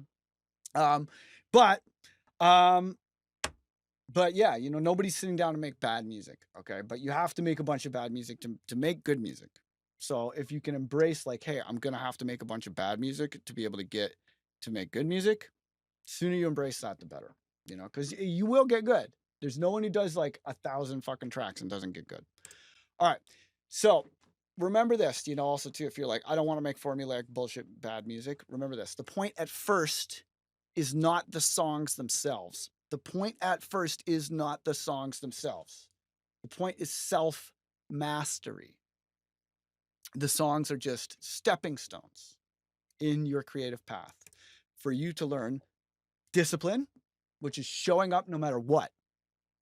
No matter what kind of day you're feeling, fuck waiting for inspiration to take action, right? You take action and then you get inspired because you took action, not the other way around. You don't take action because you got inspired. That is a naive outsider way to look at it, right? An artist, you know, amateurs are like this Chuck Close quote. Fuck, I should have included it. Let's see, where is it? Chuck Close, amateurs, inspiration. Yeah, I should have included this Chuck quote. Yeah, images. Yeah, Chuck Close is one of my favorite visual artists. And he said in this quote, or actually, let's read off here. Inspiration is for amateurs. The rest of us just show up and get to work. If you wait around for the clouds to part and a bolt of lightning to strike you in the brain, you're not going to make an awful lot of work. All the best ideas come out of the process. They come out of the work itself. Thank you, Chuck Close. Okay, so self-mastery. Discipline is showing up no matter what. And finishing is the most fundamental skill of any artist. Learn to finish before you learn anything else. Because you must learn, like for production is composition, mixing, and sound design. All three of those things. You can't be a producer and not ever learn the basics of mixing. You can't be a producer and not be a composer. You can't be a producer and not learn anything about sound design. You have to learn all three. Ignore any one of these three and you will have a weakness. Okay? And the only way to learn all three and how they work together is to finish, right? So back to this diagram, because remember, when we saw this diagram earlier in the presentation, we were talking about like, free will and the role of the unconscious mind and stuff. But I want you to remember what Zaytoven said in that other video. He said, I don't overthink it. I just let my musical ability flow, right? So reason is a good guide for what to practice. It helps you to decide to be a musician in the first place. But when you're in the flow state, reason does not enter into it. It's all about instincts, norms, and habits. So instincts, instincts are like your artistic muscle memory. You have to have repetitions to build it up. Because what seems like a good idea in the moment, you may find as the song comes to completion that many of the ideas that seemed like the best idea at the time are not actually helping you get the process completed, right? And it's only by completing the process that you can look back and see which of your actions made sense, because they all felt good in the moment, right? And our instincts are often wrong, just like with confirmation bias or the bystander effect. Our instincts are often wrong. You know, you have to train your instincts before you can rely on them. And that comes down to repetition, right? Or to build your artistic muscle memory. To study the norms, because the norms also influence our action. So yeah, you know, don't try and be like normal to fit in, because that's whack, but understand the norms of your field, understand the norms of your genre, understand what rules there are to break before you break them, right? So study, ear training, referencing, you know, reference. The more you are hardcore about your list of reference tracks and the more you are hardcore about understanding those reference tracks, the better a producer you're going to be. And the more relevant the knowledge you glean is going to be to your own music, right? So, because there are no absolutes, there are only references, right? And then habit, you literally can't make any progress without having a habit of making music. You can't get anywhere, okay? So why are habits so important? Well, the number one reason why habits are so important is because habits conserve willpower. Habits conserve willpower, right? Well, what does this mean? Well, you know, we are forced to choose between what we want and what we want right now very often. You know, you may want to have a happy, successful marriage, and then you may find yourself in a situation where you're confronted with temptation, and you will have to exercise willpower and keep your eye on the prize, the happy, successful marriage, and say, hey, you know, a moment of caving in to hedonism is not worth my marriage. So I'm going to exercise willpower, right? So a lot of people think that it works like this all the time. That's kind of, or like they think about like a person who's trying to lose weight, and they think of, or like an athlete, you know. But it's like if Usain Bolt goes into a corner store and there's like a bunch of chocolate bars and stuff below the cash, he's not having an existential crisis every time he sees a chocolate bar, right? Just like I'm not having an existential crisis every time I meet an attractive person that would be nice to have sex with. I'm not having that existential crisis because I've made that decision. I am a married man. I stick to my decision. Usain Bolt is an athlete. He sticks to his decision. It's who he is. So he doesn't think about that. He doesn't think about having an existential crisis every time he sees a chocolate bar, right? Because decision fatigue is real, right? Decision fatigue is a real thing. That's why people are like, Steve Jobs famously had like 50 copies of the same outfit and ate the exact same thing for lunch every day. And a lot of very successful people are like that. They'll wear the same thing, they'll eat the same lunch. And that's because they're conserving their decision fatigue for the most relevant decisions. They're recognizing that they can only make so many decisions in a day, and they want their decisions to be as relevant as possible. So if you're humming and hawing about what you're going to eat every single morning, you'll get burned out trying to write music later. So a lot of the most successful people are creatures of habit, especially in the morning, and they will design their morning to be basically like you could hand instructions to someone else and someone else could do your exact morning, so that you can spend as much time as possible on autopilot, right? Autopilot is not bad. Because remember, the unconscious mind is there for you. It's there to serve you. It's there to serve your needs for your survival, right? It's not bad to go on autopilot if you yourself have programmed the autopilot. So decision fatigue is real. Willpower is resisting temptation. Discipline is active habit creation. And when you use the power of habit to make your autopilot the one that resists temptation, then you can focus on other things, right? So you use discipline to create habit, to program your unconscious mind, thus that you no longer need willpower, because doing the things that you want to do is a matter of habit, and it happens automatically, and you don't have to think about it, right? So in the study of habit, it takes between 9 days to 1 year to form a new habit. The average is 3 months or 90 days. This means that you only actually need to exercise willpower for 90 days before the autopilot will kick in and it won't be an existential crisis every time you see a chocolate bar, right? So one decision plus 90 days of willpower on average equals massive change in your life, and you can change anything in your life. I remember I was backpacking through Laos with my wife. She's from Laos, and she hadn't come back since she left as a war refugee. And so we wanted to come back and see her home country. You know, she left when she was like a baby, right? She didn't really remember that much.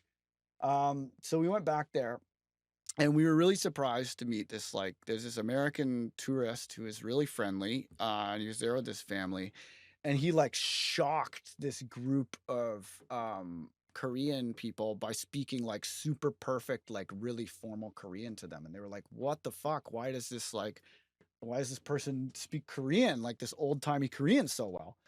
And so I was like, yeah, this is an interesting person. I started talking to him, and he was a doctor, and he'd written all these books, and he'd like, got rich. And then he spends like most of his time, like he'll take a whole year off with his family to go travel. I'm like, yo, this guy has lifestyle design like figured out. What's your deal, buddy? Like, do you have any advice? And he was like, look, I used to fall into ruts. And then I had an epiphany, and I realized that you can change anything you want about your life pretty much. Like, you want a new partner, you can get a new partner. You want a new house, you can move. You want a new city, you can move. You want to, you want to learn something, just go make the decision and do it. It's like the only thing that you can't really take back is certain things about your health and, a few other things. But almost everything in your life, you can literally just decide to change it and change. But most people don't do it because they're threatened by change, because we all have this like, we're creatures of habit, and if you don't put the intention into your autopilot will lead you astray. But if you do put intention into your autopilot and train it through habit, your autopilot will take you to the mountain, right? So you can decide anything. You can pick anything and change it. If you have a computer to watch this on, you're living in a country that's not being actively bombed, or you're not starving, you have the power to make almost any change you want. Like, you can't grow a leg back yet, but you can make almost any change you want. So really all it takes is 90 days of willpower. Okay. So some habits that I recommend, and I cannot recommend enough, are journaling, meditating, cooking, eating healthy, exercise, budgeting, and saving. Those are, in addition to music, obviously, but those habits I really recommend. And in the dojo, we do Remix Your Life challenge, where basically we use tracking and group reinforcement to encourage developing positive habits, especially musical positive habits. And we score the habits, and then we give away prizes and stuff every month. It's super fun. But remember, if you're trying to be a musician, being a musician might be this huge goal to you. It might seem like it's like this impossible thing. It's going to take me years, etc. Now, it only takes you 90 days to get in the habit of making music, and the habit will take you there, but you have to fuel it. You have to fuel it. You have to take that 90 days. So all it takes is 90 days. That is a very finite amount of time, and that's doable. Okay, so this is on the importance of journaling. I really recommend journaling for a million reasons. I covered a lot in the other ill.Methodology 1, the free portion on YouTube. You can watch that for more on journaling, but journaling, top habit. Writing 2 pages longhand every day. Journaling.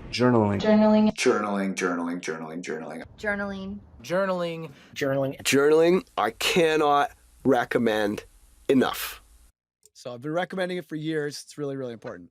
All right, so this is another one of the new areas that I didn't include the first time around. This is the science of motivation. A lot of this comes from one of my personal heroes, Ed Deci, at the University of Rochester. I like some of his work on motivation. He wrote many, many, many papers on motivation. He's rad. Okay, so why do people, what drives different types of people? Okay, so previously, before the work of Deci, we used to follow this guy, B.F. Skinner, who gave us operant conditioning and the Skinner box, where we thought motivation was all about reward and punishment, and humans did not have free will or agency.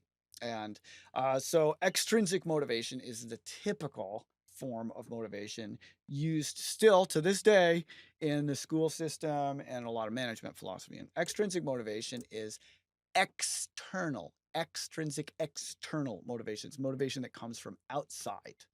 Okay? To seek gain and avoid punishment. The carrot and the stick, baby. The old faithful tools of our capitalist overlords. Rewards are motivating, and they are good for the workplace. This is great. If you want people to show up and alphabetize insurance forms all day, no one's doing that shit because it's fun. You gotta pay them. Okay? It's good for the workplace, but maybe not the best for creativity.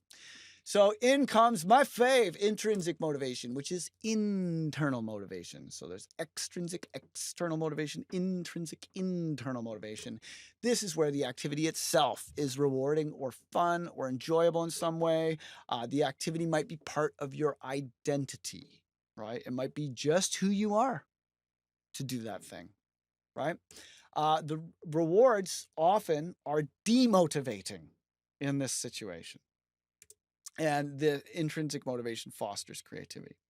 So let's go over to the Practical Psychology YouTube. And here's a very good story that will make this easier to understand. So I guess skip the first 30 seconds.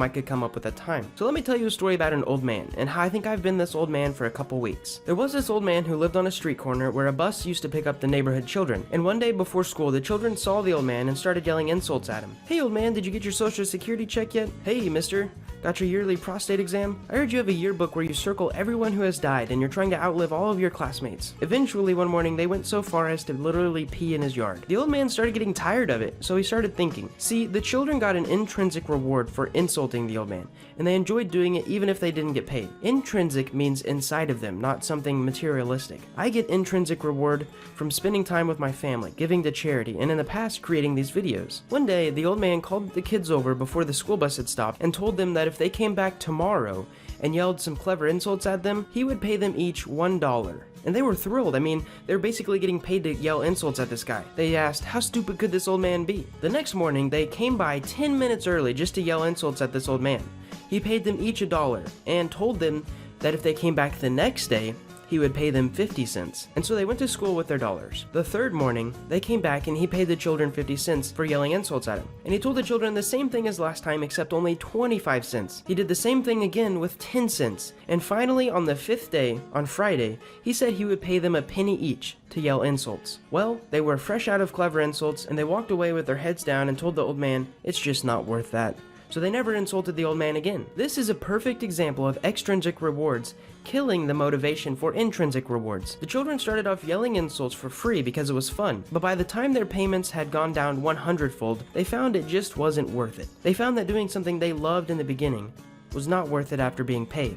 And this happens a lot in the real world. This story can be summed up with one major sentence. Extrinsic rewards kill intrinsic motivation. Painters, artists, anyone who creates anything because they enjoy it have been known to dislike the art after a couple months of actually getting paid. And yeah, it's a blast for the first couple months. You get paid doing something that you love, but if the payment isn't dependent on what you value of your work quality, your motivation levels in your brain can go crazy. It's actually a fact of psychology. And I don't know if I've been that way creating videos. And I want to talk about something else. Now that I'm seen as a larger channel, I guess I just don't get as many positive comments. And they really... Okay, so anyway, so that was a little video about intrinsic motivation. Very, very important. So, you know, journaling can really help with intrinsic motivation, especially as you start becoming a professional musician. It becomes even more important to keep your head together. And journaling, that's like the cornerstone of everything for me. It's the cornerstone of my discipline. It's the cornerstone of my introspection. It's the cornerstone of all of my reflection, a lot of my decision making, my motivation, everything. So I really can't recommend journaling enough. All right, so let's talk about the importance of commitment, because commitment is absolutely crucial, okay? So you ask any real musician, why do they do what they do? Always ask why. You know, it's not a sophomoric or infantile question. Why is the most important question. So ask musicians why they do what they do. They'll tell you either that they have to or that it's who they are. And that's why they have to, right?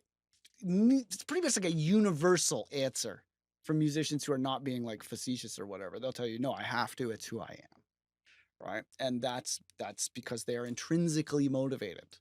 You know, they're doing this for the music itself, and they're doing it because of their identity. So external rewards are not actually that important.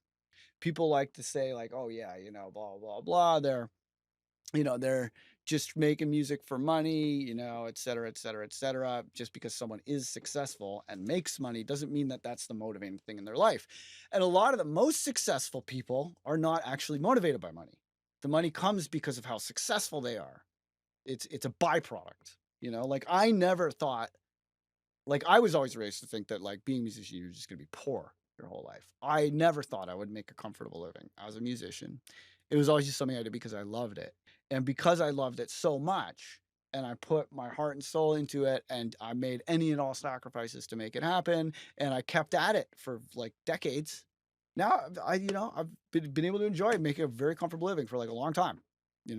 It's not impossible. And you don't even have to actually be that famous. You just have to have chops, and there's work. Like if you're not above like ghost producing or teaching or whatever, there's always work. Okay, it's doable. But I do it because I have to, because it's who I am. All right, it's my purpose. Okay, so you either feel this or not. It's up to you. You might need to like go for a long walk in the woods or a graveyard, or go take acid at a music festival, or I don't know. I'm not recommending you take acid, just for the record, for legal purposes. I do not recommend anyone take drugs ever. But you either feel it or not. Whatever you got to do to find out what your honest feelings on this are, do that shit. You either feel it or not, right?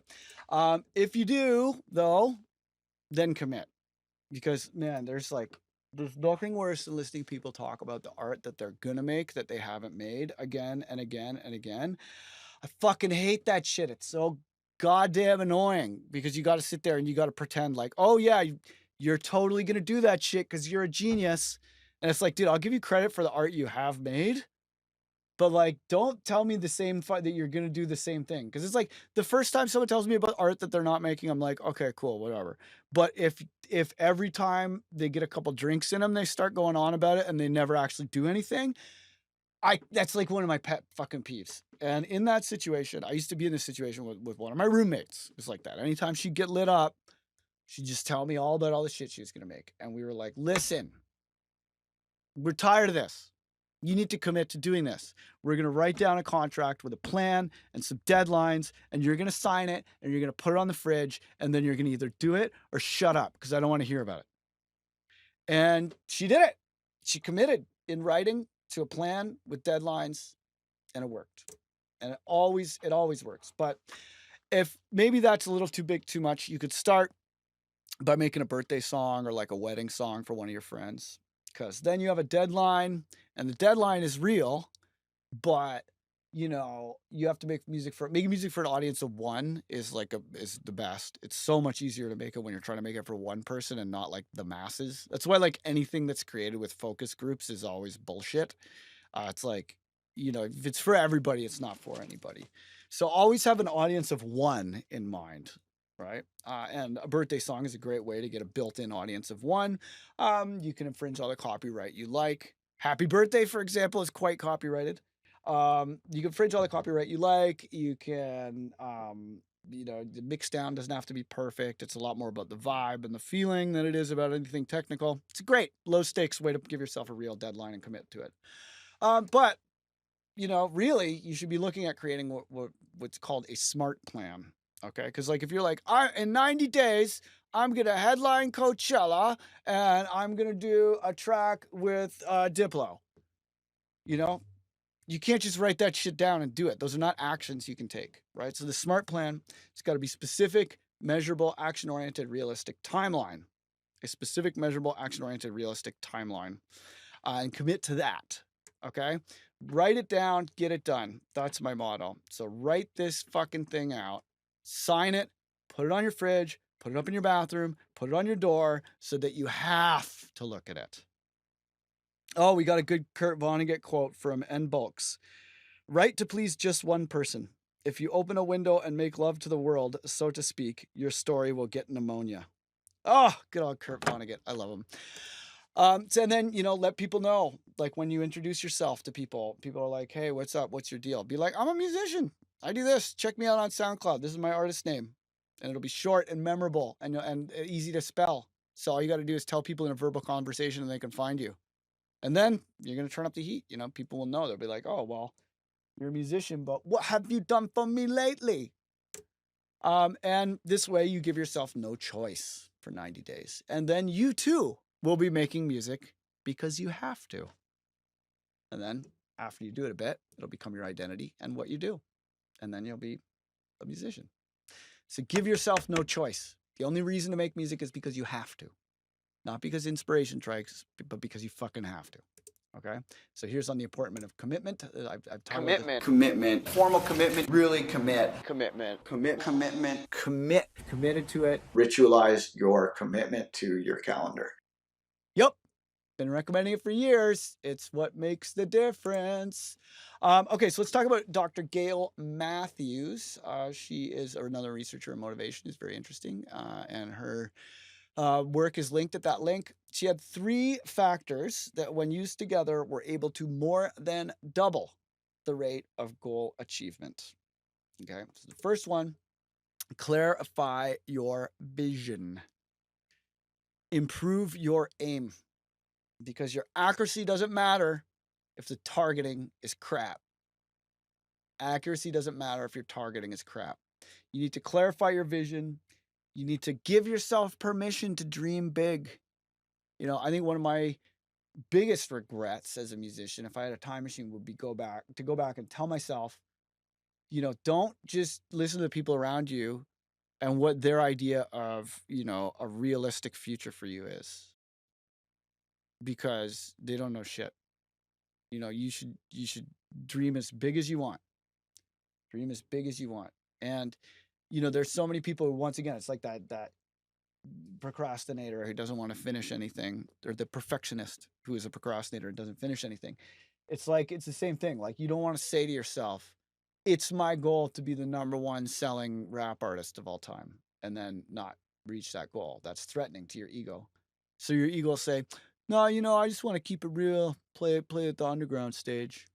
Then it's like, you know, you might think that mainstream music now sucks, but what is experimental today is going to be normal tomorrow. You know, and just because you make like weird experimental music doesn't mean you shouldn't be on the main stage. You know, like look at Aphex Twin, look at Flume. Those people make very experimental music and they are fucking huge headliners. Flume is like more famous than most like Grammy winning vocalists. Like, it's fucking insane how many people listen to Flume. Like, let's go just check out the Flume Spotify. His new single is so great. I can't wait for that album. But like, check it out. Like, yeah, like Flume has like almost 500 million plays on Spotify on that Disclosure remix. And he's got like pretty much 4 out of 5 of his top tracks are over 100 million fucking streams. He has 10.5 million monthly listeners on Spotify. That's fucking insane. Like, you look up like big famous artists and they don't have that. Like, let's see what let's see if who's a famous artist that we should look up. Like, let's look up like Elvis Presley on Spotify. How many albums?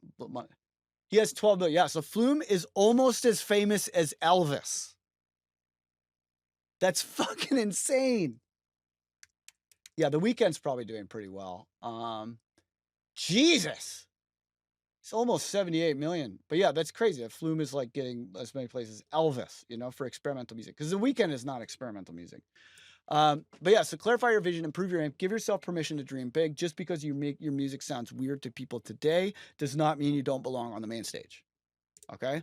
Make a smart plan of action steps to get there.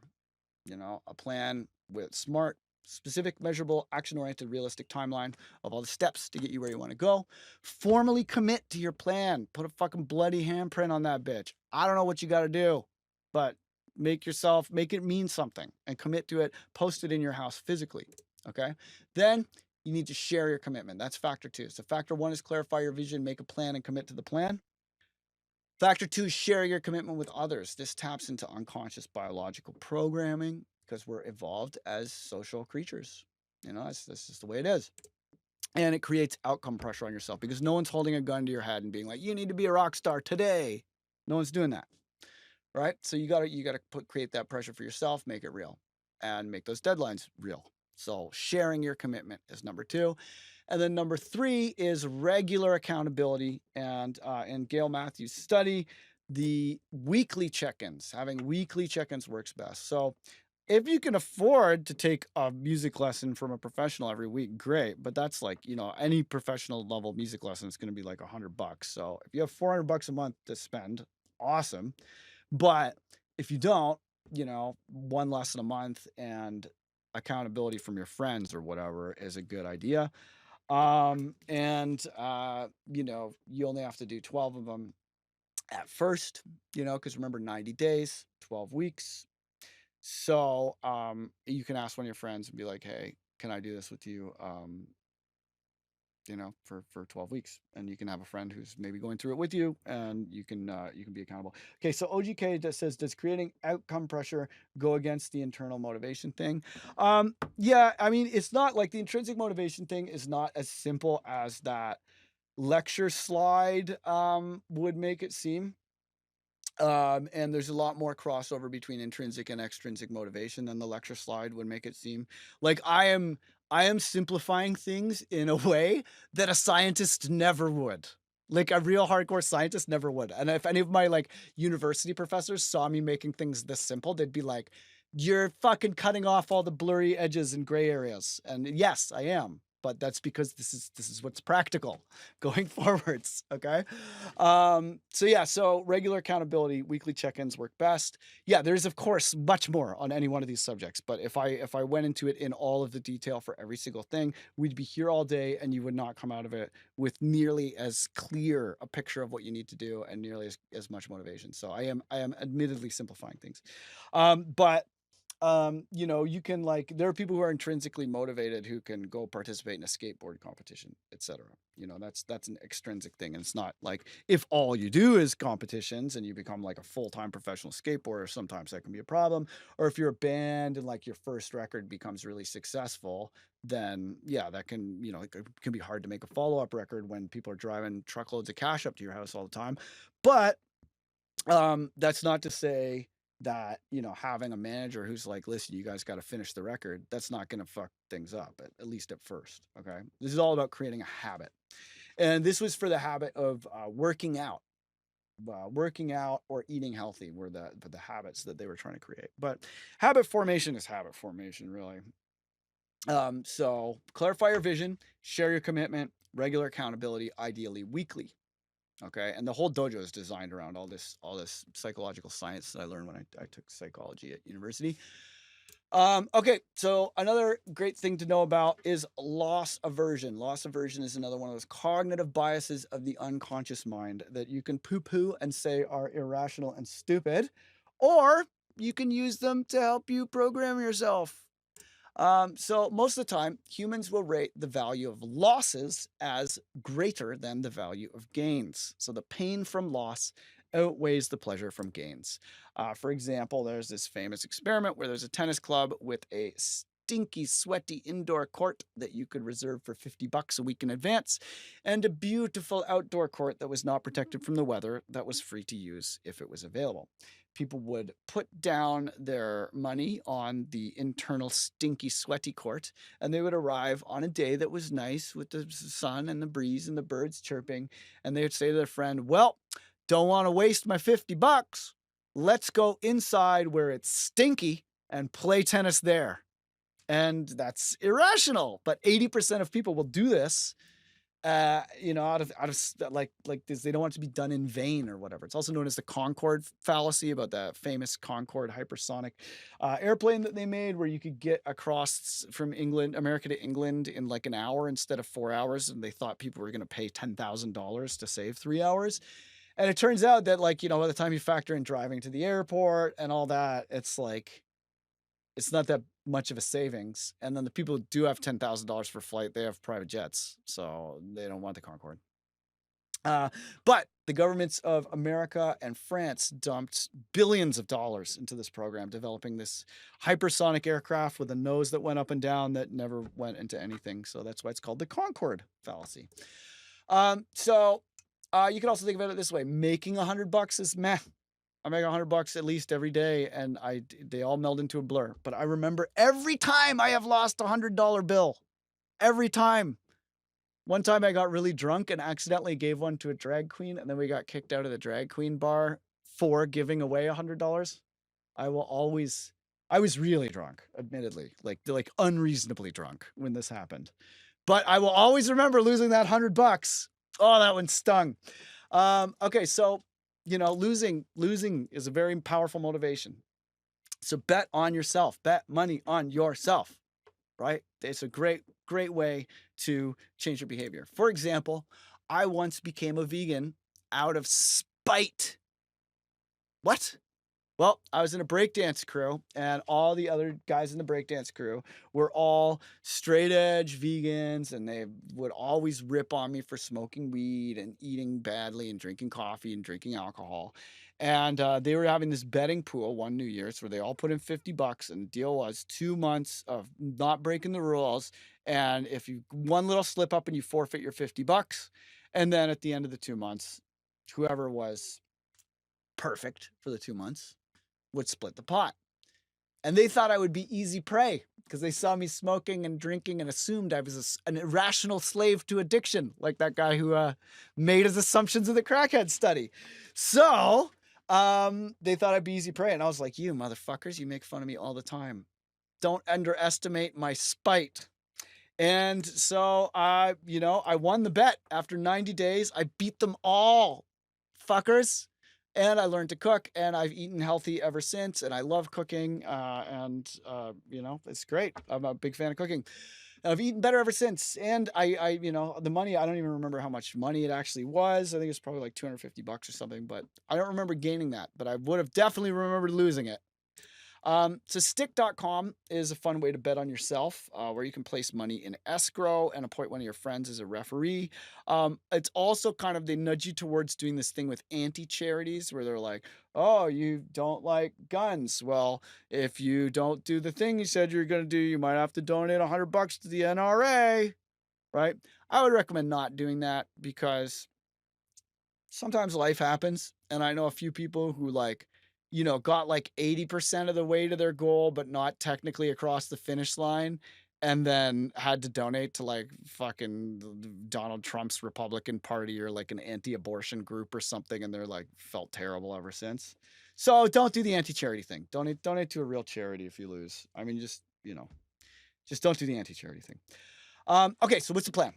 What is this plan that you're gonna make and commit to? Okay, so the first time should be about habit formation.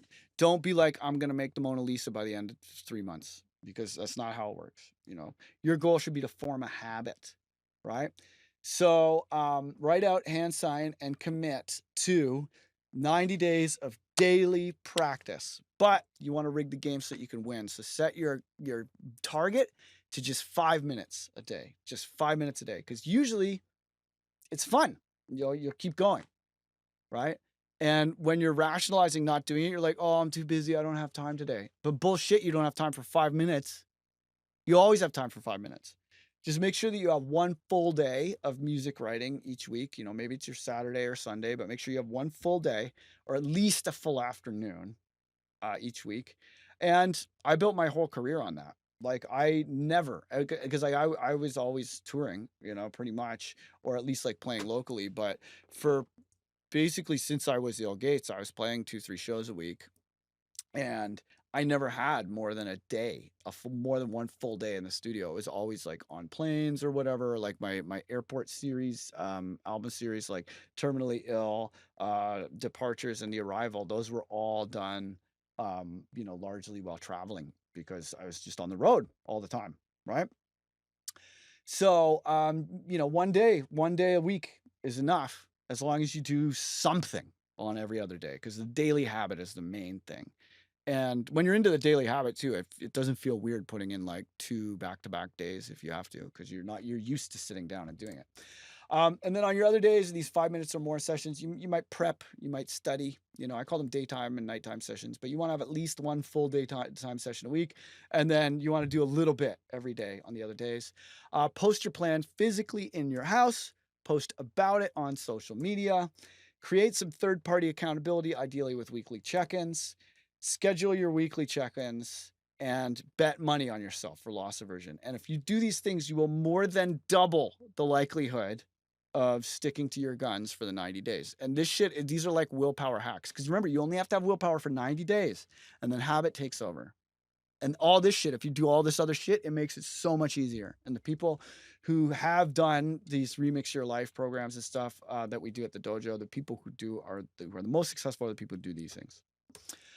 All right, let's talk about P's. You want to talk about P's?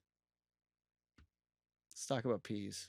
So, the Pareto principle, otherwise known as the 80-20 rule. Pareto was an economist who liked to grow pea plants. He and his pea plants rocked the world with their weapons-grade philosophical insights. He found out, Pareto noticed as he was growing pea plants, that 20% of his pea plants would give him 80% of the pea yield. And in subsequent generations, he found that breeding the best plants, the 20% hard-working plants that gave him most of the yield, breeding them together would increase the overall yield. But no matter what, in every generation, there was always an 80-20 distribution, where 20% of the pea plants were giving 80% of the peas. Then, being a good economist, he thought, hey, what else can you apply the 80-20 rule to? And it turns out any organic system has some variation of the 80-20. Maybe it's 70-30, maybe it's 90-10, but any organic system, there's always a 20% roughly that is doing the heavy lifting. So you always want to look for that 20%, the magic 20%. So in my opinion, for musicians, some of the things that are in the magic 20%,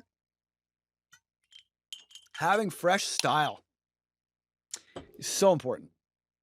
Fans are listening for style. That's what they care about. Because style is saying what you have to say without using words. Style speaks at a deeper level than technical skill. Style is a lot more engaging to fans than technical skills are. There is a level of technical incompetence beyond which you are you can't make a track that sounds like a song. You know, there's like a bottom threshold for technical skill where you're just disqualified. But once beyond that, style is far more important than technical skill. You should learn audio editing first. Don't start with MIDI. MIDI is cool, but audio editing is more important. Everything becomes audio in the end, and you can do a surprising amount with audio editing once you learn all the tips and tricks and start flipping things backwards and glitching them out and all that. You can do a lot with audio editing. Audio editing is far more important to learn than MIDI, than synthesizers, than any of that. Then you want to do the arrangement exercise. And this is where you take your reference songs, you load them into a DAW, and you make empty MIDI clips that represent all the sounds that you can hear. You listen as carefully as you can and try and make empty clips. You know, it could be an empty audio clip if you haven't done MIDI yet. But you want to have empty clips in your arrangement window that represent every single thing that happens in the song. And then you want to try and repopulate that arrange window once you have a picture of the song, and try and recreate the song if you like, or try and make a new song with a similar composition. Right? That's called the arrangement exercise. I still do the arrangement exercise. It is a very, very effective way to understand and study your reference tracks. Then the next most important thing to learn is gain staging or leveling with groups, buses, and clippers. Okay, gain staging, getting the relative volumes of the sounds right, that's the magic 20% for mixing.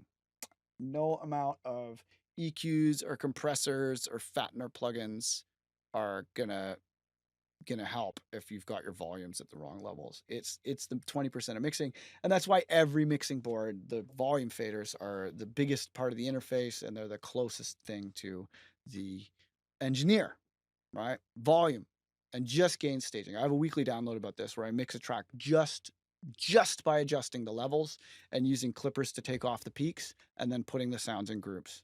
And that is so much more important than EQ and compressor.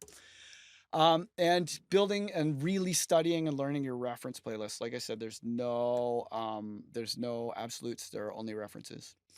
Learning to use layering and saturation before EQ and compression. Layering and saturation are actually much more effective solutions to many of the things that people think they need EQ and compression for. And layering, if you know audio editing, you know layering. All right, and sample real physical things using your phone or a mic. Physical sounds just have this incredible quality to them that really makes a song sound real, and I try and use physical sources for my sounds as much as possible, but that's as easy as just going around with your iPhone mic. I mean, I don't know if you saw when I was on Andrew Huang's 4 Producers 1 Sample show, but I had to make a whole track out of a squeaky door hinge. It was crazy. It was a shitty cell phone MP3 of a squeaky door hinge. But you can make anything out of anything. When things are physical, it's cool. They have a subtlety that synthesizers do not. And you should collect samples, not gear and VSTs. You don't need all that gear. Remember my homeless friend who was on a record with Aphex Twin. Remember that Kendrick Lamar's The Beat for Humble was made on an iPhone with GarageBand. You don't need gear or VSTs. You do need samples. You need to fetishistically collect samples, but you don't need a lot of gear. And you don't need a lot of plugins. All right. So this is a quote from Isaac Newton. He's a man of many great accomplishments. The greatest, in his own opinion, was that he died a virgin, which is wild to me.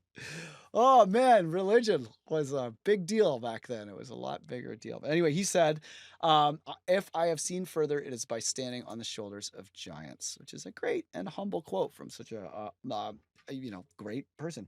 Oh, and Bulk says, is it possible to do gain staging at an acceptable level strictly on headphones? Yep. Yeah, you can do gain staging without even listening to the song. You're just using the levels on the meters. And I mean, yeah, you're gonna probably adjust it, but you can do most of your gain staging without even listening to the song. You just gotta understand it, get your head inside of it, practice it a bunch of times. And a lot of times I'll do leveling, and I'll level like a whole bunch of tracks, and I'll be like, okay, let's see how those levels sound, and then I'll play it. But you do need to practice. But once you have practiced, you don't even need headphones. Okay, so if I've seen further, it is by standing on the shoulders of giants. Thank you, Isaac Newton. Here's something you need to know.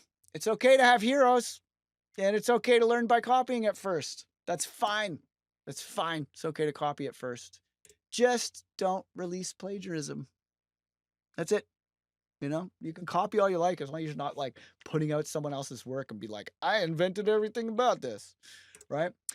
You should check out this film, Everything is a Remix, and that is a hyperlink. When you get the notes, you can click that. It's a really great documentary. I try and make everybody watch it. You want to get serious with your reference tracks, and remember, there are no rules. There are only references.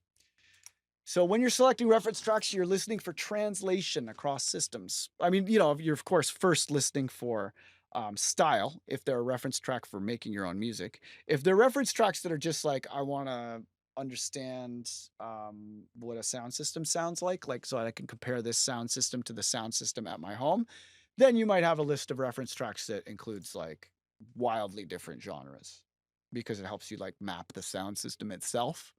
And a lot of audio engineers, like I remember when I was on tour with Excision, the sound engineer would always play this like really cheesy song about hockey from his childhood.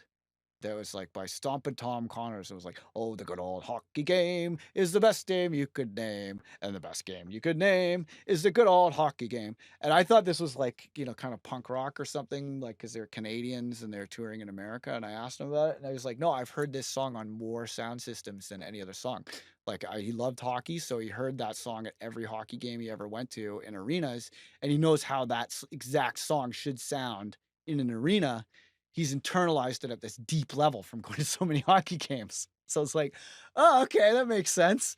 You know, if you're testing a sound system, you can have references that are all over the map. But for your music making, you want to have references that are in a relevant style. And then beyond that, you want to listen for translation across systems. That reference should sound good on iPod, iPhone headphones. It should sound good on a computer speaker. It should sound good on a PA system. It should sound good on a Bluetooth speaker. It should sound good on a hi-fi home stereo. It should sound good, you know, kind of around a corner. You know, it should sound as intended pretty much everywhere. Like it should sound like the mix should retain its cohesion and balance despite being on wonky sound systems. That's what you're looking for. Translation across sound systems. Then you want to get a bunch of visualizers so you can see the levels, you can see the different frequencies, and especially so that you can see the stereo image. And if you can get an analyzer where it has stereo across the spectrum, so that you can see the stereo on the highs, stereo on the mids, stereo on the lows. Honestly, most people's biggest problem with mixing is wide, dry highs on sounds that are just like incidental sounds. Wide, dry highs on incidental sounds. Things like hi-hats. People are like, I gotta reinvent the hi-hat. I'm gonna make it all fucking pan around your head. And then like you can't listen to the vocal or the main synth riff because the hi-hat is the most noticeable thing, right? So wide, dry highs. Don't do wide, dry highs. Listen for the three extremes, okay? The extreme highs, the extreme lows, and the extreme edges of the stereo field. You want to listen for what's going on in the pain zone. That is that area between 2.5 and 4K, where if you look at the Fleischer-Munson curve, the human ear is the most sensitive. And you should note that we are especially sensitive to what are known as vocaloid formants. And these are voice-like sounds. And a formant is usually there's like two peaks in the spectrum. And I kind of like to think about them as like two lips in a mouth going like yoy, yoy, yoy, yoy, right? So things that are triggering, that are vocaloid, they trigger the brain to think like, oh, this is a voice. And then your brain has all these extra modules for signaling voices out of a background. Right? So we are the most sensitive to the 2.5 to 4K range, and we are the most sensitive specifically to vocaloid formants in the 2.5 to 4K range. Transients are the initial volume spikes on the sounds. That's a very important dimension to listen for. And the balance of transients and hierarchy of transients in your reference songs is very important to analyze. Then ultimately, you want to be listening for the front and the back of the mix. The front and the back of the mix. Yes, we know that there's left and right. We know that there's high and low frequencies, but the front and the back of the mix are what you're trying to create to make a mix that makes sense. So you want to create, whether you're making vocal music or not, you want to create a singer, which is in front of the band, which is working together as in the back. And one thing that I wish I learned way earlier is ninja sounds. At least half the sounds in your song should be actively trying to avoid listener attention. At least half of the sounds in your song should be actively trying to avoid listener attention. These sounds are the ninja sounds, the utility sounds that are there to make the song work.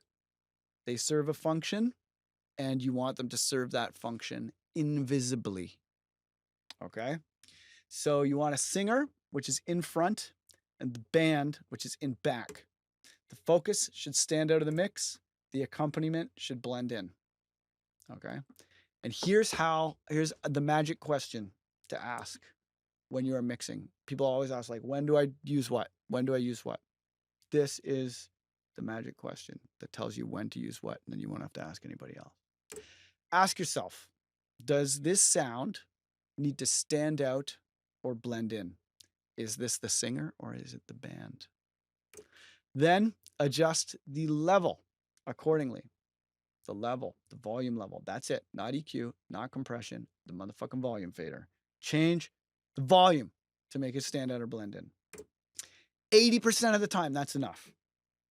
If it's not, then ask, does an aspect of the sound need to stand out or blend in? Is there an aspect of this sound that needs to stand out or blend in? And then you would adjust the relevant aspect in the sound as appropriate. So for frequency, usually you can solve your frequency problems with layering or saturation. Turn to EQ later, unless it's like really obvious frequency problem, like there's like ripping subs that you got to get rid of or whatever. But don't just go high pass everything because you read some article that said you should high pass everything. Because every time you process a sound, you gain something, but you also lose something. And if you want to have your drums sound really high fidelity and also have highs, maybe layer some record crackle over them. Maybe like I have this white noise that I got from my Instant Pot escaping gas. And I use that like, psh, I use that for white noise all the time because it's like a real physical white noise and sounds real. And a lot of the time I'll layer that in onto drums, and that adding more white noise is great for adding highs. And as long as you shape it so that the listener perceives it as part of the drum, it's way more effective than EQing because then you don't have to fuck up your original drum sound, right? You just add another layer. As long as you're careful, you make them work together, the listener will never know that they are two sounds. If you need more power, try adding layers. A lot of the time I'll select my sounds for the texture, like my snare, my kick. A lot of the time my bass sound, I'll select them for texture, but they might need more subs. So I'll layer another sub underneath rather than trying to squeeze blood from a stone. You could also get more power by saturation. And then I turn to compressor and EQ last. Okay. For transient, you need more transient. Sometimes just cutting a little click onto the beginning of something is the perfect thing to give it a transient.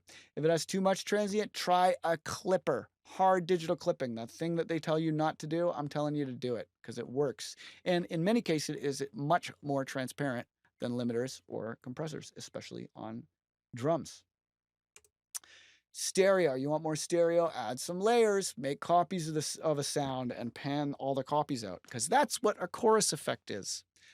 Then you can add phaser, reverb, or widener. The last thing I turn when I'm trying to add stereo images, actual stereo widener plugins. Normally I try and do it with layering, or I'll get a chorus or phaser or reverb. If you want the focus of sound to stand out, you need to make space.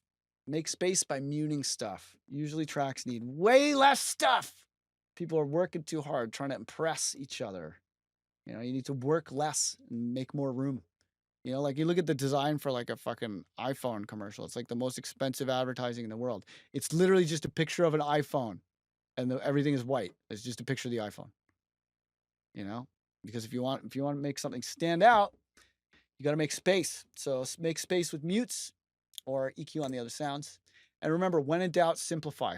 One thing that I like to recommend and I also like to do is to take all the volumes down and then bring up only the most essential sounds first until you have the minimum number of sounds for your shit to sound dope. Because perfection is not when there's nothing left to add, it's when there's nothing left to take away. All right, and don't forget the most important thing of all, have fun. Have lots of fun. Because fun is what's going to keep you coming back. If you forget to have fun, you will make it seem like work, and eventually you will rebel against yourself and you won't do it as often. So, take discipline seriously, but fuck around. Please fuck around. Do stupid shit when you make music. Have a good time. Try and make like absurd, crazy, wild music. Don't be stressing yourself out. Take your discipline seriously, but don't take the actual music making seriously. Like just remember Zaytoven. Homeboy killed it in like fucking 5 minutes.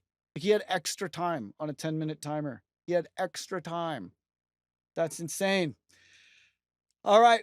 Lots of love. Thank you so much for watching.